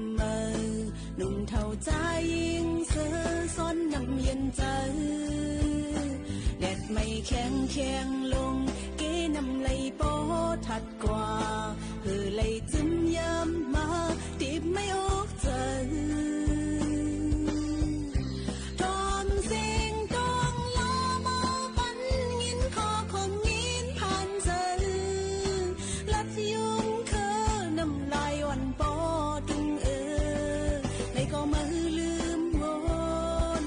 จอมเฮามาอ๋อไว้สิก่อนลายุ่มเลกังเจออันเฮาทุกคันเฮาคำหยาบดาปุ่นจื้อเฮาหาเจียวหลดปานคาอันเคยเตเป็นปังสุมศึกเสเศร้าสีดาเปิ้นตุ้ยคือเฮาอำก้มน้อมเพิ่นดาปุ่นปังจื้อเฮาหาปาพนลีมือสีในพองมือเฮาห้ามข้างสังเยาสังว่ามือจอมโห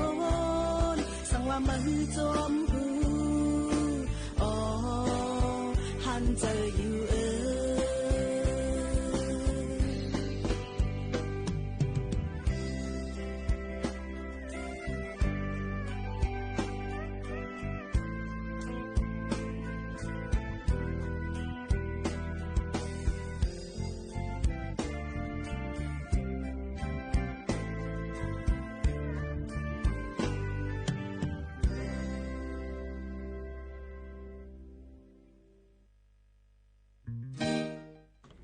อ๋อค่ะปอมแม่ปีๆน้องๆเฮาเขาค่ะอะไรยินถ่อมจำกันในตอนการเฮาคาตีในกำในเป็นตอนลื่นสุดในตอนการเฮาคาตีในเย้าค่ะปอมแม่ปีๆน้องๆเฮาเขาขอบใจถึง Google ที่เอาเข้ายามมีกาขันมาถ่อมจำกันในตอนการเฮาคาอะไรพี่น้องเขาอันถ่อมโดยดังไลฟ์ตีดัง AM 549เนี่ยค่ะสปทเพื่อการเรียนรู้และศูนย์เตือนภัยภาคเหนือเนี่ยค่ะตั้ง7วันลำปางกว่าออกปืนปล่อยเสียงแทงกำนึงเข้ายาม5:00 นไป10 นถึง 6:00 นกูวันศุกร์ในตอนการที่ในเนี่ยค่ะพี่น้องเขาค่ะอยู่เป็นก็เซจำกันดีในมากก็ข้าวหึงเหย้าเนี่ยค่ะเนาะมื้อในก็ฝากฟังไว้ปันเที่ยงกำนึงค่ะพี่น้องเฮาเขาค่ะเกี่ยวกับลอยลองฝนล้มๆในนั่นค่ะเนาะพี่น้องเฮาเขาค่ะต่อถึงวันที่13น้ำน้ำท่วมน้ำนองเดี๋ยวจังมีมาแทงในนั่นค่ะเยาก็มื้อพุกวันเสาร์อาทิตย์เป็นวันลือมังก็ได้อำลือจึงหือก็ลีค่ะลือล้อมด้วยถึงป้ายอยู่ลีให้อยู่ไกลห่างตั้งเป็นกูสำแสนปึงกันกูก็กูก้นให้ลัดเพ่เขียนกันกูก็กูก้นค่ะตอนดาวันมื้อในขาวยิ่งโมขาวนู้นผาดยันปอแม่ปีๆน้องๆเฮาเขาเมื่อกว่าก่อนส่งขึ้นมาโฮมมาทุบจอมปอแม่ปีๆน้องๆเฮาเขาแทงข้าวยาม10 ถึง 11 โมงกลางในกลางค่ำค่ะเนาะเยาก็จอมเสียนตาสายตั้งยามพองแต่เหลียวมังตีเปิ้นก็ได้เมไว้มังตีเปิ้นก็ได้ลูกเป็นอุ้งเป็นหมอไว้ในก็หลูเลยฟังกันไว้ค่ะเนาะลองกว่ามาไปเยาก็บ่เป็นวันเฮาเมืองเฮาลองห่มลมลองลดแล้วอำป้อเตรียมทนลองห่มลมก็บ่อำป้อมีถึงตีนั่นแหละและให้พี่น้องเขานั้นฟังกันไว้ในนั่นค่ะอย่าไปกว่าเลยก็เลี้ยวค่ะเนาะโกจังเป็นเพก้นหลักจนหลักขุดจุดจันกว่านะคะเยาก็โคกของอุกจ่าปิกซี่อันวิกาคันใหญ่ก็หลูเลยฟังกันไว้จ้อมเจิมเจ้อหนังในเอามาฝากปันพี่น้องเขาค่ะผาดอันเมื่อรังเพียงกว่ามันหูถูกใจกันกว่าจ่องขึ้นทบกันเที่ยงข้าวยาม10 โมงถึง 11 โมงกลางในกลางค่ำค่ะเมื่อในควันหักในค่ะแสนเปียงห้องไว้เสผัดยันพี่น้องของเมื่อกว่าค่ะเหมือสูงค่ะ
สถานีวิทยุกระจายเสียงแห่งประเทศไทยและเครือข่ายทั่วประเทศเสนอข่าวต้นชั่วโมง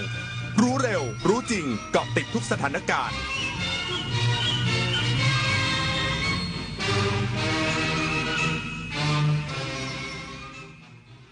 รับฟังข่าวต้นชั่วโมง 23 นาฬิกากับชลธร จันยาครับ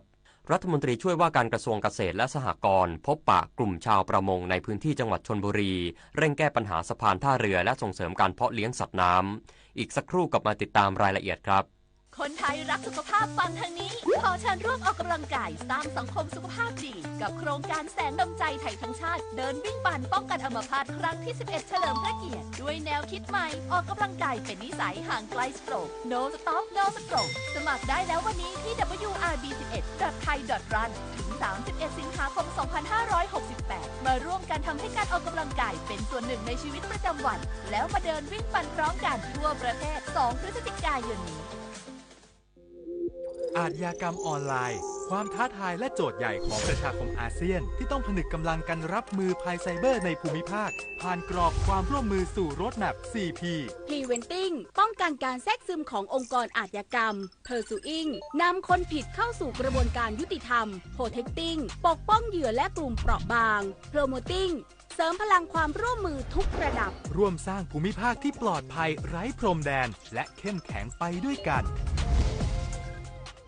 อายุเข้าเลข 6 แล้วจะเริ่มต้นอาชีพใหม่ได้ไหมนะได้สิครับผู้สูงอายุ 60 ปีขึ้นไปที่ยังมีไฟสามารถกู้ยืมเงินทุนประกอบอาชีพกับกองทุนผู้สูงอายุได้ไม่เกิน 30,000 บาทต่อคนหรือ 100,000 บาทต่อกลุ่มผ่อน3 ปีไม่มีดอกเบี้ยพร้อมก้าวสู่การเริ่มต้นอีกครั้งอย่างมั่นคงดีจังเลยแบบนี้จะได้เปิดร้านเล็กๆอย่างที่ฝันไว้สักทีเงินทุนปลอดดอกเบี้ยกับกองทุนผู้สูงอายุสอบถามเพิ่มเติมได้ที่กรมกิจการผู้สูงอายุ1300เยาวชนคือพลังสำคัญในการขับเคลื่อนอาเซียนไปข้างหน้าประเทศไทยพร้อมสนับสนุนเครือข่ายเยาวชนอาเซียนให้แข็งแรงเป็นมิตรและรวมพลังด้วยการสนับสนุนเครื่องมือดิจิทัลและพื้นที่ให้เยาวชนได้แสดงออกลงทุนในโครงการพัฒนาเยาวชนสนับสนุนความร่วมมือข้ามพรมแดนและส่งเสริมการเข้าถึงการศึกษาทักษะสำหรับอนาคตอย่างเท่าเทียมเยาวชนอาเซียนคือพลังสร้างอนาคตรัฐมนตรีช่วยว่าการกระทรวงเกษตรและสหกรณ์พบปะกลุ่มชาวประมงในพื้นที่จังหวัดชลบุรีเร่งแก้ปัญหาสะพานท่าเรือและส่งเสริมการเพาะเลี้ยงสัตว์น้ำเพื่อสร้างรายได้ให้ชาวประมงอย่างยั่งยืนนายอัคราพรหมเผ่ารัฐมนตรีช่วยว่าการกระทรวงเกษตรและสหกรณ์เปิดเผยภายหลังลงพื้นที่พบปะกลุ่มชาวประมงและรับฟังปัญหาในพื้นที่ณบ้านแหลมฉบังเก่าอำเภอบางละมุงจังหวัดชลบุรีว่ากระทรวงเกษตรและสหกรณ์ได้ให้ความสำคัญในการนำปัญหาในพื้นที่มาขับเคลื่อนเป็นแผนโครงการแก้ไขปัญหาให้เกษตรกรพร้อมพัฒนาต่อยอดโครงการให้กลุ่มเกษตรกรมีรายได้เพิ่มเติมมากยิ่งขึ้นการลงพื้นที่ครั้งนี้ทำให้ได้รับทราบปัญหาและได้มอบหมายให้กรมประมงดูแลการออกแบบก่อสร้างหลังคาสะพานเทียบท่าเรือและขยายเขื่อนกั้นคลื่น 40-50 เมตรเพื่อให้เรือสามารถจอดเทียบท่าในช่วงน้ำลดได้สะดวกมากขึ้นนอกจากนี้รัฐมนตรีช่วยว่าการกระทรวงเกษตรและสหกรณ์ได้ส่งเสริมให้ชาวประมงในพื้นที่ลดการเดินเรือเพื่อรักษาทรัพยากรธรรมชาติทางทะเลโดยให้กลุ่มเกษตรกรเสนอขอเพาะพันธุ์สัตว์น้ำได้จากกรมประมงอาทิปลากระพงปลากระบอกขาวปลาช่อนทะเลปลิงทะเลและม้าน้ำซึ่งกรมประมงจะเป็นผู้จัดทำกระชังในทะเลให้กับกลุ่มชาวประมงเพื่อให้เกิดการอนุรักษ์ธรรมชาติและชาวประมงสามารถสร้างรายได้อย่างยั่งยืนศูนย์บรรเทาสาธารณภัยมณฑลทหารบกที่38เร่งช่วยเหลือผู้ประสบอุทกภัยในพื้นที่จังหวัดน่านพร้อมเฝ้าระวังสถานการณ์อย่างใกล้ชิด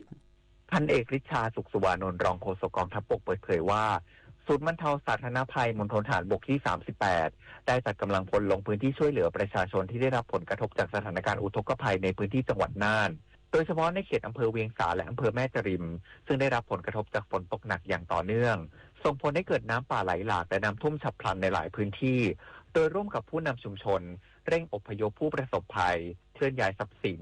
และสนับสนุนการจัดระบบรักษาความปลอดภัยในพื้นที่เสี่ยงอย่างเร่งด่วนหลังพบว่าระดับน้ำเพิ่มสูงกว่า1 เมตรส่งผลให้ประชาชนกว่า120หลังคาเรือนหรือประมาณ60%ของหมู่บ้านได้รับผลกระทบ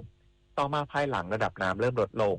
หน่วยจึงได้ร่วมกับชุมชนดำเนินการฟื้นฟูพื้นที่โดยทำความสะอาดบ้านเรือนเก็บกวาดสิ่งกีดขวาง และฟื้นฟูสภาพความเป็นอยู่ของประชาชนให้สามารถกลับมาใช้ชีวิตได้ตามปกติพร้อมทั้งประสานหน่วยงานที่เกี่ยวข้องให้เข้าตรวจสอบและให้ความช่วยเหลือเพิ่มเติมรวมทั้งยังติดตามสถานการณ์ในพื้นที่อย่างใกล้ชิดเพื่อเตรียมพร้อมปฏิบัติการทันทีหากเกิดเหตุฉุกเฉินปริญญวิทย์เปี่ยมสมบูรณ์รายงานจังหวัดนราธิวาสเตรียมความพร้อมรับสถานการณ์อุทกภัยด้านการเกษตรในช่วงฤดูฝนปี 2568 ถึง 2569 พร้อมประชาสัมพันธ์ให้เกษตรกรขึ้นทะเบียนและปรับปรุงข้อมูลนายเทิดศักดิ์รันจวนเกษตรและสหกรณ์จังหวัดนราธิวาสกล่าวว่ากระทรวงเกษตรและสหกรณ์ได้มอบนโยบายเพื่อเตรียมความพร้อมรับสถานการณ์อุทกภัยด้านการเกษตรในช่วงฤดูฝนปี 2568/2569 ภายใต้ 4 มาตรการได้แก่การป้องกันและลดผลกระทบการเตรียมความพร้อมการจัดการในภาวะฉุกเฉินและการฟื้นฟูและสร้างใหม่ให้ดีกว่าเดิมเช่นวางแผนการจัดสรรน้ำและการเพาะปลูกในช่วงฤดูฝนสำรองเสบียงอาหารสัตว์เวชภัณฑ์การซ่อมแซมโครงสร้างพื้นฐานด้านชลประทานเป็นต้นนอกจากนี้ได้ประชาสัมพันธ์ให้เกษตรกรขึ้นทะเบียนและปรับปรุงข้อมูลในทะเบียนเกษตรกรทั้งด้านพืชด้านประมงและด้านปศุสัตว์รองรับหากเกิดสถานการณ์อุทกภัยก็จะให้ความช่วยเหลือตามระเบียบกระทรวงการคลังและที่เกี่ยวข้องต่อไปพิชยานันท์เทพรักษ์สวทนราธิวาสรายงานจบข่าวชโลธรจัญญาอ่านรับฟังข่าวครั้งต่อไปเวลา 6 นาฬิกาครับ